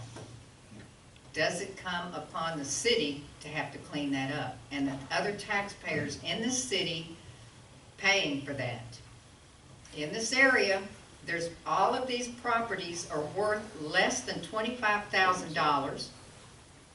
No revenues, ad valorem taxes are being collected in this area, very little, where we're discussing these properties. Yet they're a financial burden on the other taxpayers. I know that sounds hardcore, but I do know that we need housing like that to service all levels, all income levels. But we need the owners to be responsible. How can we get that? Yes, Mr. Tom. Why couldn't, somebody must own the property. That's who's ultimately responsible. We'll probably have to code enforce the property owner that has the dump. And Yes. that would be at least a lien or something on their property, if nothing else. You had said before, they can't get the CO until they meet the tie down and all that kind of stuff. So if somebody does move something on a Sunday to a new lot and then they come in, if you don't give them any water or sewer or power, I mean, then the home is useless. So why would they move it in the first place? If they would understand that they're not gonna get utilities, they wouldn't move it, I would think. And most of them do understand that. In several cases where I've had to go out and code enforce them and I give them so many days to pull a permit or we'll start the code enforcement proceedings, which is, basically you've got somebody that comes in and buys this lot that's got this older mobile home on it. They want to build a house or put a new mobile home, so they either give it away or sell it, and these people are just snatching them off in a hurry and stashing them away, is basically what we're running into. We're giving them away or throwing, or. And then they're coming in and pulling the permit and getting the blocking plan and doing the procedure after the fact. Right. Maybe there should be a fine. What about a fine if you move it without the permit? I mean, if you're gonna move it and then come in after the fact and ask for forgiveness, you know, with no penalty, I mean, it makes it like, well, why even bother coming in for the permit? Just go ahead and move it on the weekend and then come in and ask for forgiveness and put the blocks on it. They do that, and one was moved into Avenue, on a lot on Avenue J, and it's in bad condition. Every window is broken out on it, the door's hanging open, and I don't suspect that it will be permitted anytime soon. And yeah, they have 15 days to permit it. You went ahead and code enforced that? Okay. But that one come off of First Street, so they pulled that one out. It's been there for 20 years. They pulled this one out, moved it over here, and then pulled another one that was on Ryan Drive into its spot. And all that happened on the weekend? Right, so this one got moved over here, and then this one got moved from over here into here. Because I'd already code enforced the one and gave them 15 days to put it on, but you have to get a survey and a blocking plan. Well, they realized their time had run out, so they sold it to the next person, and they moved it in. I really am chasing them around. And you know, down on the corner there on 2nd Street and Avenue I, 2nd and I, lot owners there are gonna bring in a wind zone 3, and they're going through all kinds of, jumping all kinds of hoops, and they're doing everything just right, and got the permit, and the survey plan, and showing the mobile home sitting on there just so. Yet, on the same block, it's a free-for-all. And I just would really like to see this commission take some steps to revise our mobile home checklist and include a pre-mobile home inspection to make sure these things can be moved, and to have some kind of fines if they're gonna bring it, if they don't, you know, if they're not getting a permit before it's moved, and you know, just make sure that they understand the Florida building codes, and I don't know, I honestly, I would like to see daily fines. The permit process is a year.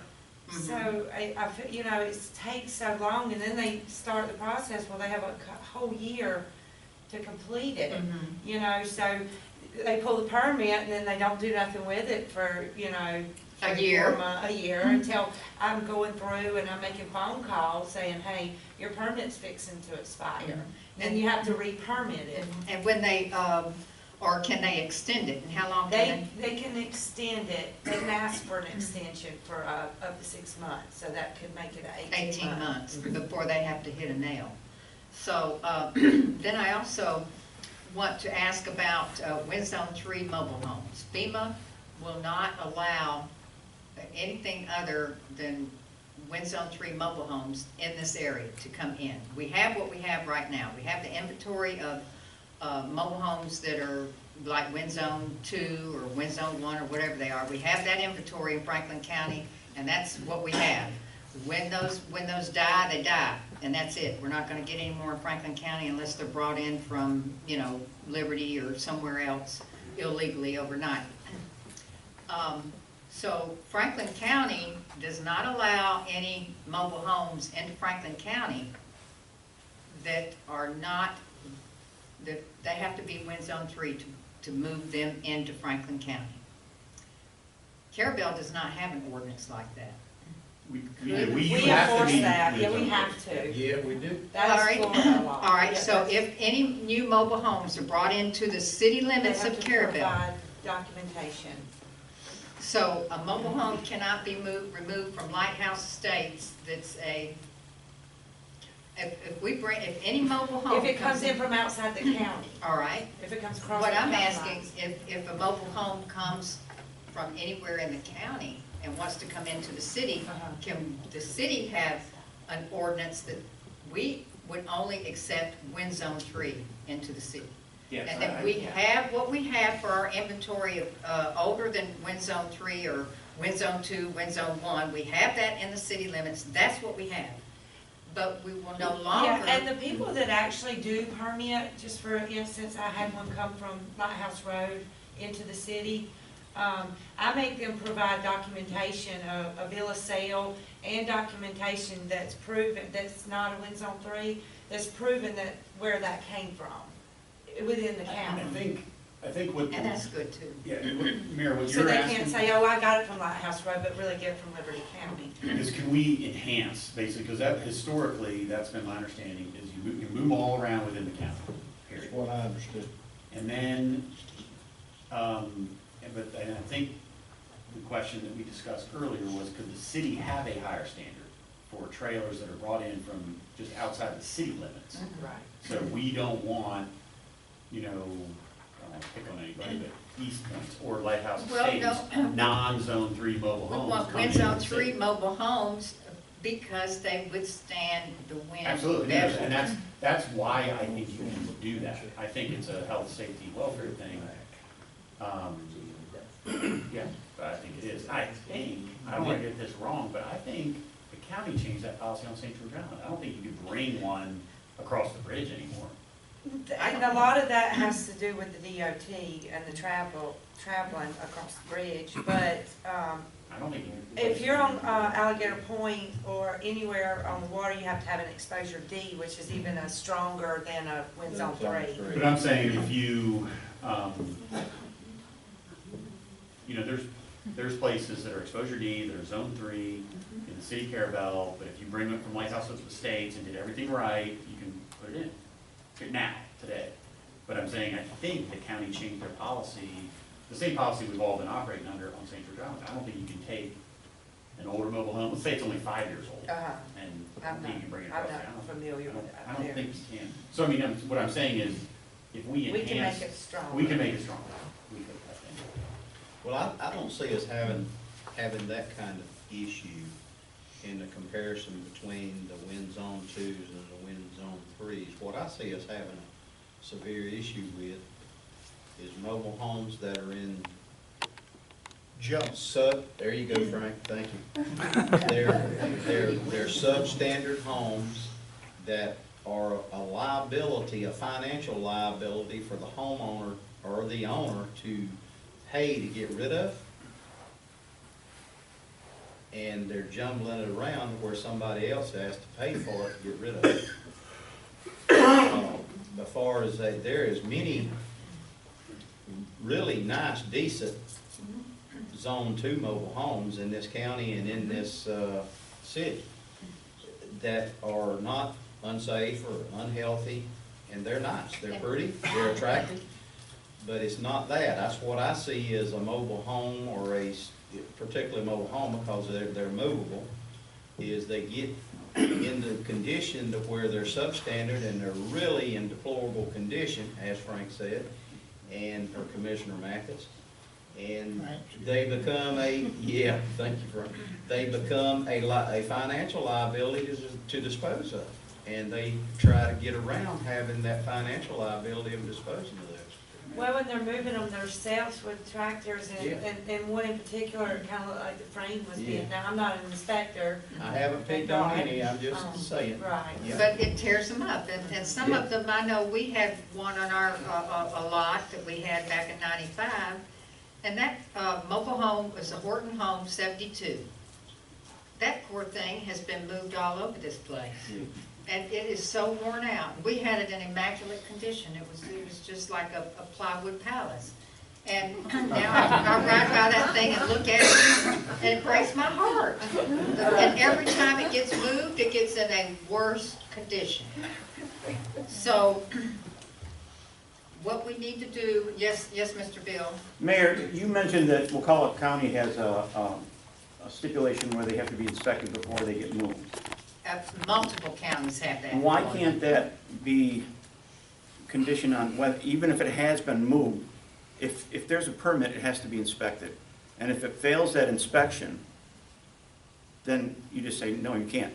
You can't move into it. You can't put it up on blocks. You need to tear it down. Well, I think that would need to happen before it was moved. Well, That would be the That's best thing. the problem we're running into, nobody's doing that. Well, we don't have a requirement that they have a pre-inspection before it's moved. What difference does it make where it is? But- If it hasn't been set up and allowed anybody to move into it, and it goes through a building inspection and fails, then either they have to dispose of it or.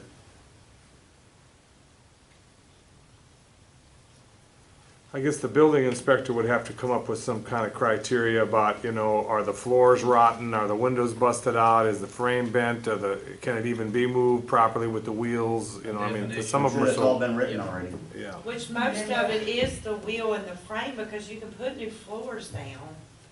Like you said, new plywood floors and, you can, but it's just getting it done. Okay, Ms. Mel Kelly? I was just gonna make a comment. I do believe the abandoned trailer on Meridian, you're talking about different neighborhoods, but there's an abandoned trailer on Meridian behind the lovely condos. And at one time, I know for a fact, there was no plumbing and there was no electrical, and there were 12 people living in there. So you can't always count on the fact that they're going to pull a permit for electric to be connected to electrical or the water and sewer, because I know for a fact that that trailer did not have either of those utilities. And it was just, and now it's sitting there again abandoned. It's been Is boarded up. is that on the south side of Meridian or the north side?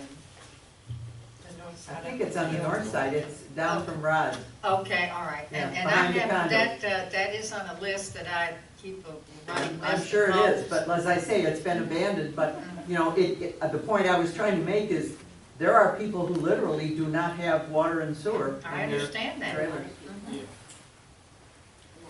So is this commission interested in revising the mobile home checklist, developing a pre-inspection requirement,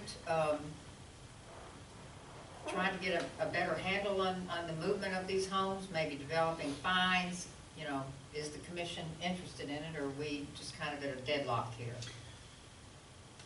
We need to do something. I'm interested, Mayor, if I can, I'm interested in this list looking at something. I'm not prepared tonight to make any recommendations, because I don't know where I can go yet.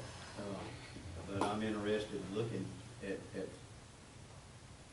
in going forward and seeing what we can do. Okay, well, I am too. It's something to get a handle on this, because it's just making, for some reason, it's a certain area this is really happening, and a lot, and it's miserable. It's Well, depressing to ride, for me to go out there. Imagine that. I know it. You have to live in it or drive by it to go to work and school every day. Children live in that community. It's not good for their health, safety, And and chasing welfare. them, and That's chasing like the trailers what around, because what they just happened go in with a them. bowl, after a while, they all get rotten. Yeah. Yes, sir? Well, there was mention made of taxpayers having to pay for getting some of these things moved off, but I think there's already a cost to taxpayers to leaving it there. Yes. Because it hurts your property values. It definitely There's does. a couple I just happened to run into walking around Carrabelle. They're staying here in Carrabelle. They're looking for a place in Crawfordville. Now, one of the reasons they're doing that is that they walk around, they see the mess. Mhm. I understand it. It's that and garbage and litter. And if we could, but we're already through with the garbage discussion. I'll just say that next month when we have that on the agenda again. Yes, sir? What about maybe like a moratorium until you get this worked out? That would stop any recent, or, any movement that might happen here within till the next meeting or whatever. You could at least, vote to say, we don't want any more mobile homes moved around until we get this thing finalized. I don't know. Unless they're permitted properly. I know we talked about it at the beginning, is the commission has a lot of latitude to, as far as health, safety, welfare, building, I don't say building code, but building the parameters are in it. But people moving their personal property around the city, that's a hard one to restrict. I mean, that's no different than when people pick a house up and move it, or cars, RVs, boats, all that kind of thing, because these are actually licensed, they're under even the section of statute we're stuck in is motor vehicle licenses. Is what we're dealing with. So I mean, I understand the concept, but we really are talking about two separate things. It's not the moving of it. Apparently that, you know, we want to maybe make sure that it's safe to move, but that's a little bit of a DOT or roadway type safety issue. It's a building inspection, it's a condition of the building is an issue, it's a safety issue. If you get that out there on the roadway and it breaks, or it falls off the trailer or whatever that they're trying to pull it with and it tears up our asphalt. absolutely. Then there's garbage on the side of the road that someone literally illegally, probably, you know, felony dumping on the, you know, because of the weight of it and everything else on the side of the road. But again, when you look at something like that and decide how much money you're going to spend getting it in a condition to move or make it habitable, I mean, that is a decision the owner of it has to make, whether they want to dispose of it or they want to spend the money to get it back in condition it can be permanent or moved.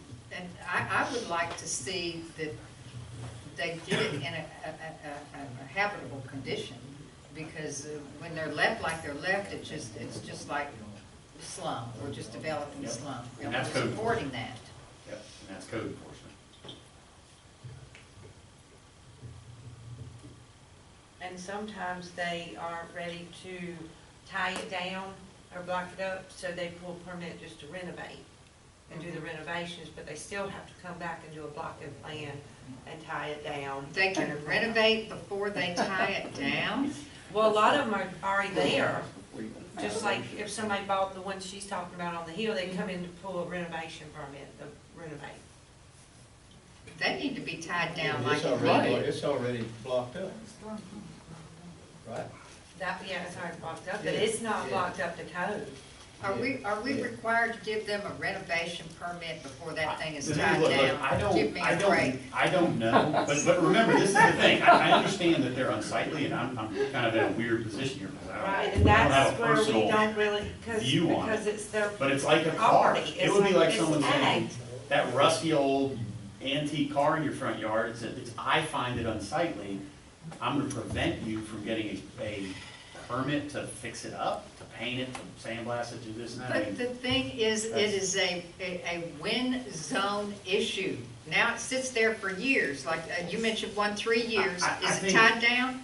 Probably not. What is that? That's not right. I'm not trying to argue, I'm just telling you pitfalls and Okay. things that we get over our skis, we get overzealous, and I don't like losing. I don't wanna pick a battle that someone would go, well, wait a minute, you're telling me, you know, one man's junk is another man's treasure type thing.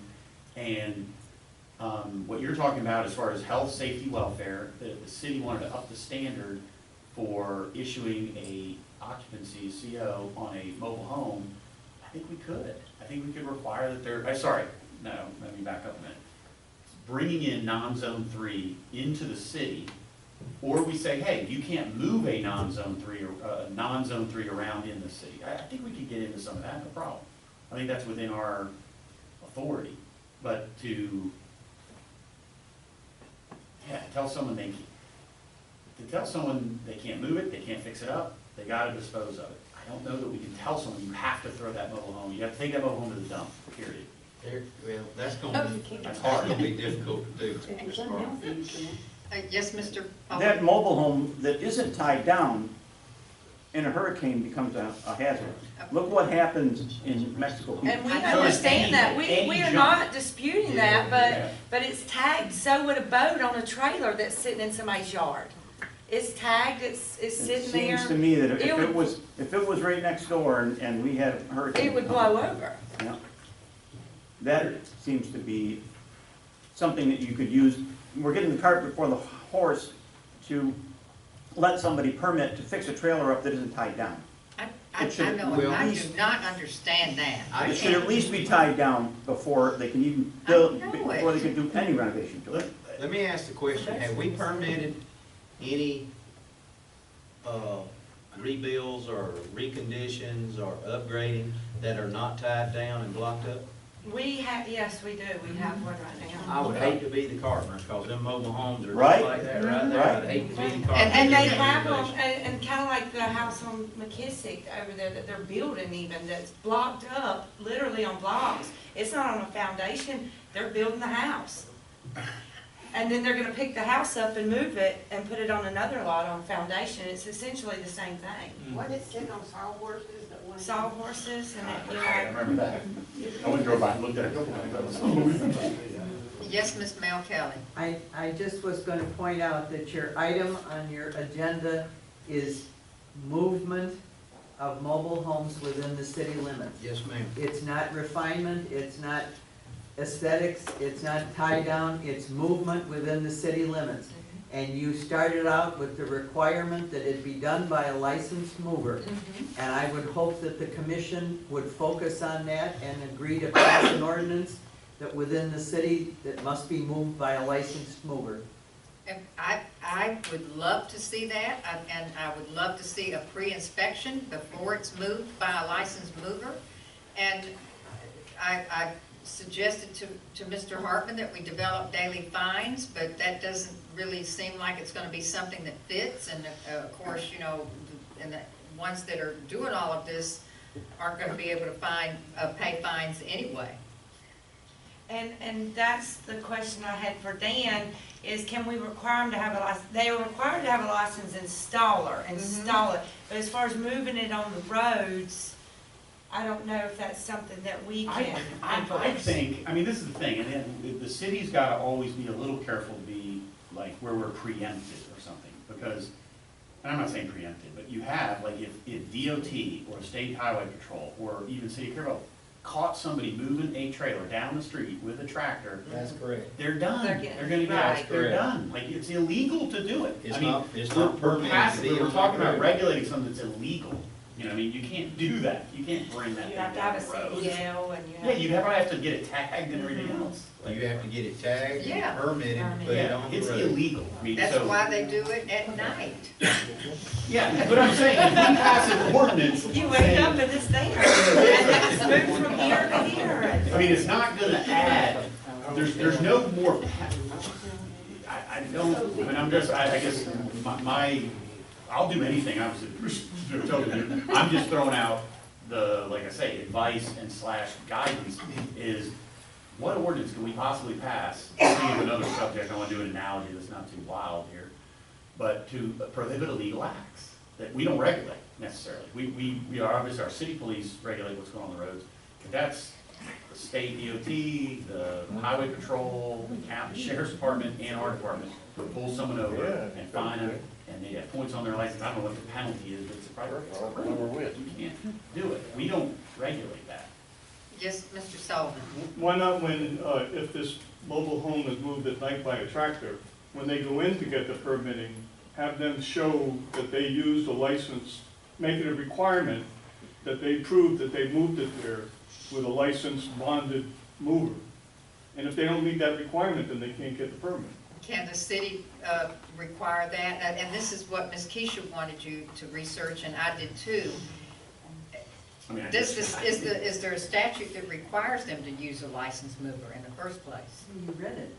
I think, I mean, there's the installer statute. I have not researched it. I just got this statute. Installer, right. You Installer. have, when To you pull a install it. permit, it has to be signed off and blocking plan by an installer, but there's no question of who's gonna move it Yeah, there. how does it get How does there? it get there? I'm guessing, Because that's police, that's. but my educated guess here is, having moved some homes before even, is you gotta get all kinds of licenses and permits and everything else, and get a company to, all this, to do it on a county, city, state road. That's that. I mean, it's And not, now, it's not. when they do use They don't consult the Hackett, for city. instance, he won't move one until that permit's been pulled. He won't move a mobile home to another lot until the permit's been pulled. But he is a legit installer, he's licensed, he can move them down the highway, tag them, but that's just not always the case. Now, 90% of the time, that's who they go to block it down, and tie it up all And, the and time. possibly, we could tie that back to, again, health, safety, and welfare, saying, yeah, you need to prove that you moved it in a safe fashion, so we don't encourage, and I can write something, like, we don't encourage people to be moving these things in an unsafe manner, something like that. We could do that, I suppose. I can research it, but, again, it's outside. But what's the it's not what penalty we- for not doing it? Do you that not? you don't have something you can, it's like saying someone was speeding yesterday, and you go to the police today and say, I saw him speeding yesterday. I don't think the police are gonna do anything. So I don't think there's a penalty we can say, other than code enforcement. You say, well, now you have something, you have essentially abandoned vehicle on your property that you need to involve. Well, isn't it, I don't think it's the same as speeding at all, because if there's a vacant lot there one day, and the next day there's a trailer there, and then you go to the person and say, let me see if it's required, the permit for moving it, and they don't have it, I think that's it. Well, now they have it. That they committed a crime. Yes, Mr. Steve Allen. I don't know about the older mobile homes, but most of the newer ones, I'm sure, in the different categories, they're vehicles. They have a vehicle identification number. You have to record that on your permit. Could you require that a property not be able to move an identified VIN number? I mean, if I had a piece of property, I had an old trailer, and my cousin down the street wanted to give me his, and I've already got a permit, I've already got electricity, I'm pretty handy. I just in the middle of the night go get his and replace it and just put it back in mine. The VIN is no longer attached to, it's a different VIN than has been pulled for that permit. So how would you enforce, or, I mean, what would happen then? The question is, I don't know, this question is if you move a mobile home in the middle of the night, do your own wiring, do your own plumbing or whatever, I'm assuming Duke's gonna figure it out, somebody's gonna figure it out, and you're gonna get cut, power's gonna get cut, your water's gonna get cut, and you're gonna have to either do it right or get fined. I mean, it's not. Well, if you keep paying the water bill, it won't get cut. What's that? If you keep paying the water bill, it won't get cut. It's just like Ms. Keisha's talking about, they had one trailer that pulled it out and slipped another one right in. And nobody would have known any different if they had took the other one off. Because when we rode through there, and I said, well, that one used to be over there. So when I looked over there, and I said, well, that's that one that come off Orion Drive, you know, so we wouldn't have known any different had they not left that one sitting over here. So they just took that one off out and put that one in, we really wouldn't have known any different. But then we call the building department, they go out there and make sure it's locked up property, hooked up property. Well, we do now that we've noticed, you know, I gave them 15 days to pull a permit, they have to get a survey done and a licensed installer to come in and install it. But like I said, had we not known, it just recognized it from being somewhere else, because I've been chasing that one around all over town, just like the trailer we used to live at. So how do we want to move forward on this? Do we want to move forward? Does the commission want to move forward, or we want to just continue our standard operating procedures? Or do you? There is. Up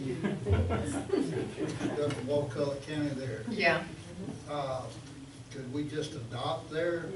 We could. I'd rather look at some stuff before we go. Oh, not now. It's just my No, I'm not opinion. suggesting we do it now. So we need to just table it till.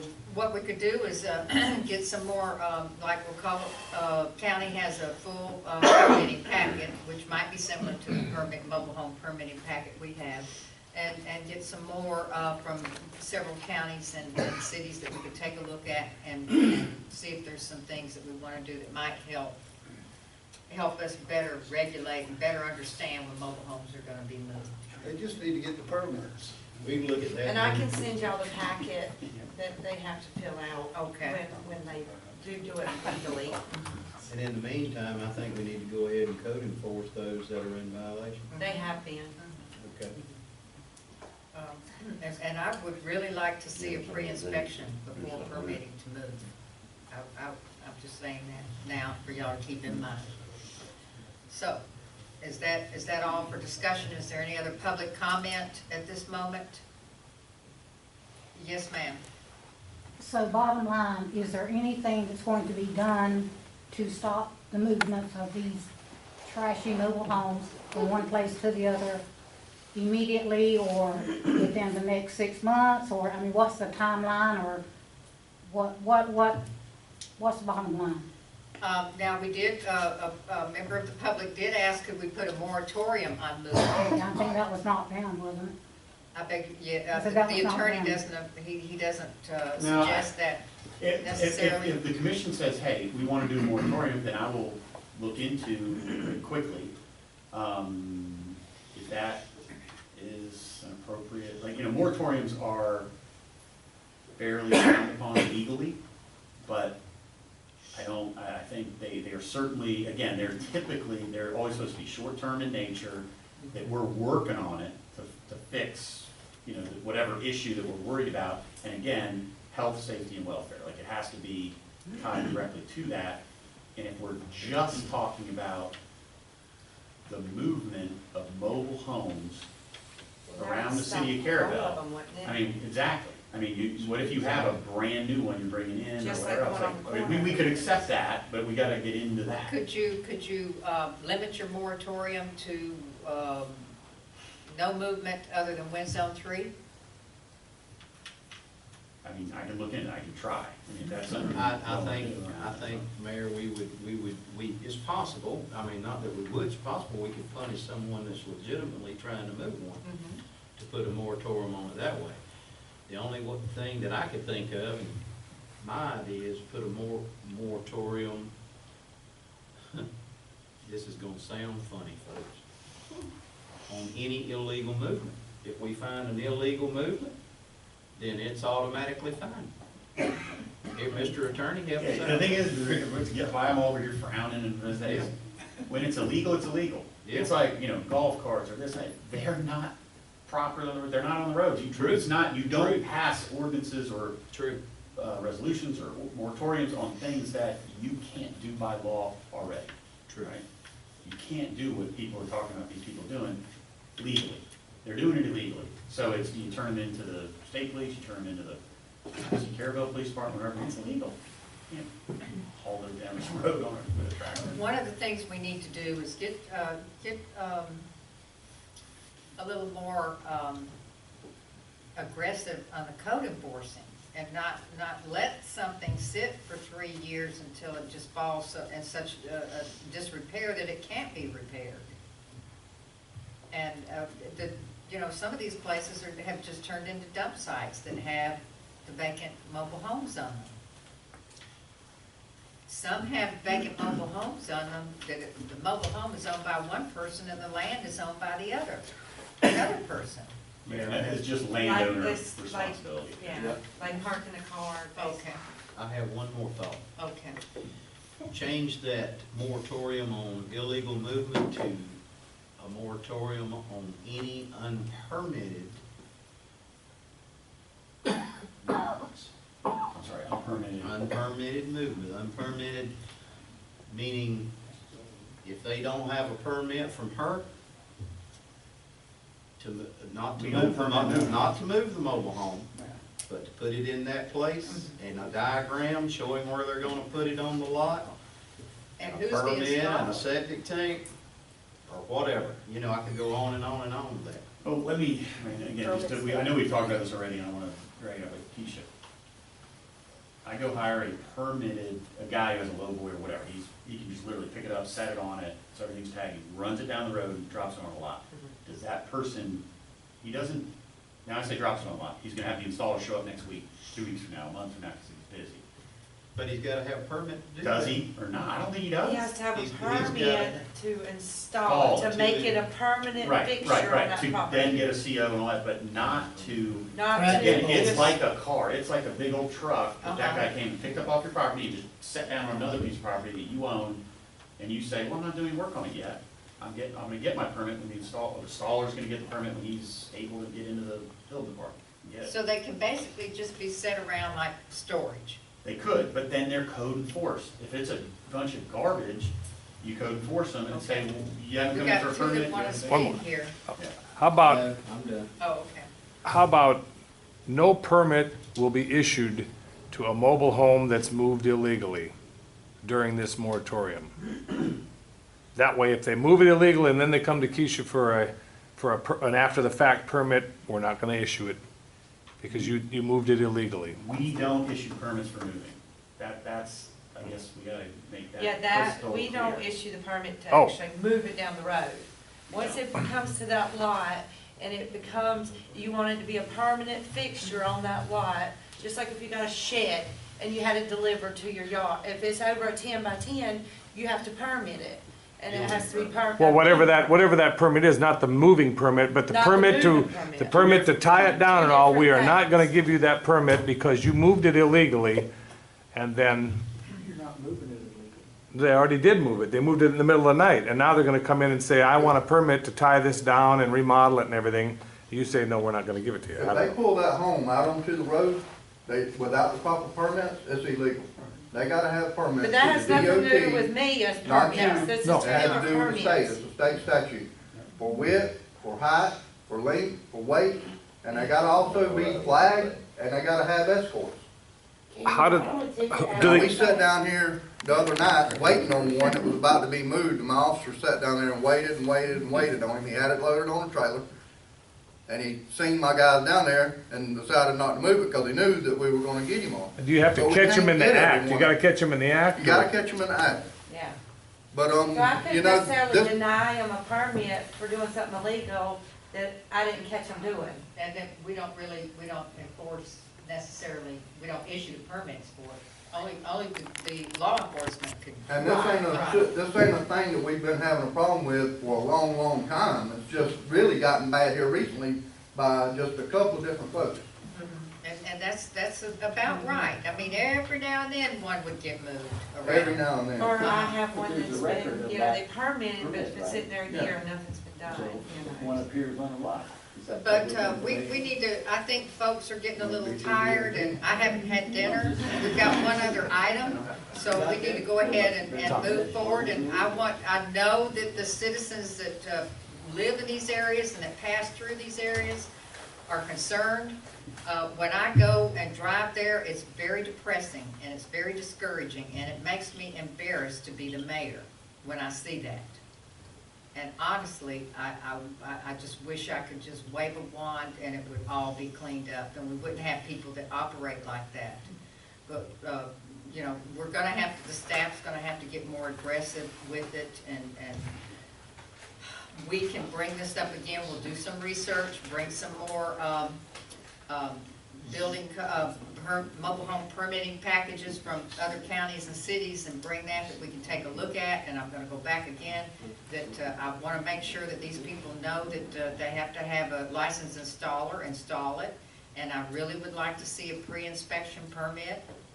That would help a lot on moving something that's just gonna fall apart when they start trying to haul it down the road with a tractor.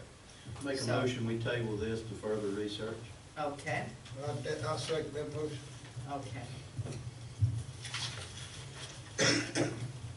Okay, so we have a motion by Commissioner Millender to table for further research, a second by Commissioner Walden. Is there any further discussion? All in favor? Okay, and any opposed? All right, then that motion carries. And, you know, we'll just try to do the best we can here, continue letting me know from the neighborhoods what's going on. We've got one more item, item 3, discussion of possible action regarding code enforcement of 2 residential properties as community health and safety hazards. These properties, when I asked Ms. Courtney and Ms. Keisha to go out and take a look at the location because of all of these horrific dump sites as well, they identified the 2 properties that we were going to discuss here tonight, and those properties have been code enforced? Yes. Okay. And so they have what? Now tell me how this will go so the public will understand what's happening with these 2 particular. With the one that has a tree through the roof, I couldn't make contact with him, so we mailed a certified letter. So once he signs that certified letter, he has 30 days to get the tree off and clean the whole area around the house, around the trailer. The other one Keisha dealt with was more of a, The one that was kind of halfway tore down. Or burned or something. It had been burned, and apparently he doesn't live here, and he didn't know that somebody took all the metal siding off of it. I can't make this up, y'all, I swear. It's really sad. It is sad, it really is sad, and me, I'm so busy trying to permit things, it's a full-time job just trying to code enforce and permit. And so anyway, I gave him 15 days to tear it down. When he says he can't get here in 15 days, he's gonna allow us to condemn it, and we'll hire a contractor like we do and have it torn down, and we're gonna put a lien on his property. Okay. Or he might be able to come back and pay for that. He did say he would come back and pay the lien before. Pay Pay it off. removal fee, okay. But, you know, I called the county and they don't know when they can get me a dumpster over here. So that, you know, because they do normally waive if we condemn a house. And the property owner agrees, which is different than this one over here, because they're not agreeing with me. Then they'll waive the tipping fees and we can take it over. Okay, that's good. So we don't have to go to court or anything like that. and we kind of hope that the other one may be willing to condemn too, but until we can make contact on it. Now, And it's sad because we just had these trailer replacements grants from Hurricane Michael that every one of these would have qualified for, you know. on the one with the, on Second Street with the tree, what happens if you can't contact the owner if they don't? Well, then we just move forward with doing it ourselves. With the condemn, and Okay. then we'll have to do a notice to appear. Requirement that you have to send out so many notices. So many notices, and then you How long? condemn it, and then you have to But I send the did notice check to with the appear. post office, and it was an active PO box, so although we don't know. A lot of times they see that letter and they They won't won't sign get for it. it. Right, okay, all right. So I want to go ahead and, you know, move forward with that as swiftly as possible. Like you did report, we did have our streets and roads crew around in this neighborhood this afternoon, trying to clean up some of the right of ways in the area and try to clean it up some. Well, it's unfortunate that we have these types of situations. It's really sad, and it's unfortunate that it's generally complaint driven. And as I get complaints, I'm just gonna go ahead and bring them to the commission if we have to get a code enforced, just like Mr. Harris brought it over here, you know, so that we can help keep Carrabelle and make Carrabelle beautiful and help keep our neighborhoods safe, clean, and beautiful. So, you know. We know we send out code enforcement when we get complaints, and sometimes they clean it up right away, and like last month or the month before, we did 10 code enforcement, we're still working on some of those too. Yes, they did quite a few right-of-way code enforcements a month or two ago. And then how many, when you went out this past week out to First and Second? Once you go to code enforcement, say you get a complaint, you have to get everybody, you can't just spot. Yes, I understand. So a lot of times the complainer gets code enforced as well. You know, because you have to ride around and find the, That's it. you know, so it's not as easy as everybody thinks. And took a ride around this neighborhood today, the neighborhood that we're talking about. And we must have made the block 3 or 4 times. Well, by the last time we made the block, there's one of the neighbors out in the yard picking the garbage up out of the yard. And a lot of times they see my truck pull up, that one did, am I in trouble? And, well, it's not you this time, but keep it cleaned up. And they've seen me out there so much, I had to take Greg's truck the last time. How they get on Greg? Yeah. But, Yeah. all right, so we don't have to take action on that. Is there any public comment on that regarding these code enforcement of these residential properties? And I think you all code enforced actually a couple of other residential properties while you were out there, so that's good. All right. So is there any other discussion? Any other comments? All right, then, can I ask for a motion to adjourn? Motion to adjourn. Okay, and we have that motion by Commissioner Walden. Is there a second? Second. Second by Commissioner Allen. Is there any discussion? All in favor? Any opposed? Motion carries. Okay, good night. Thank you all for coming.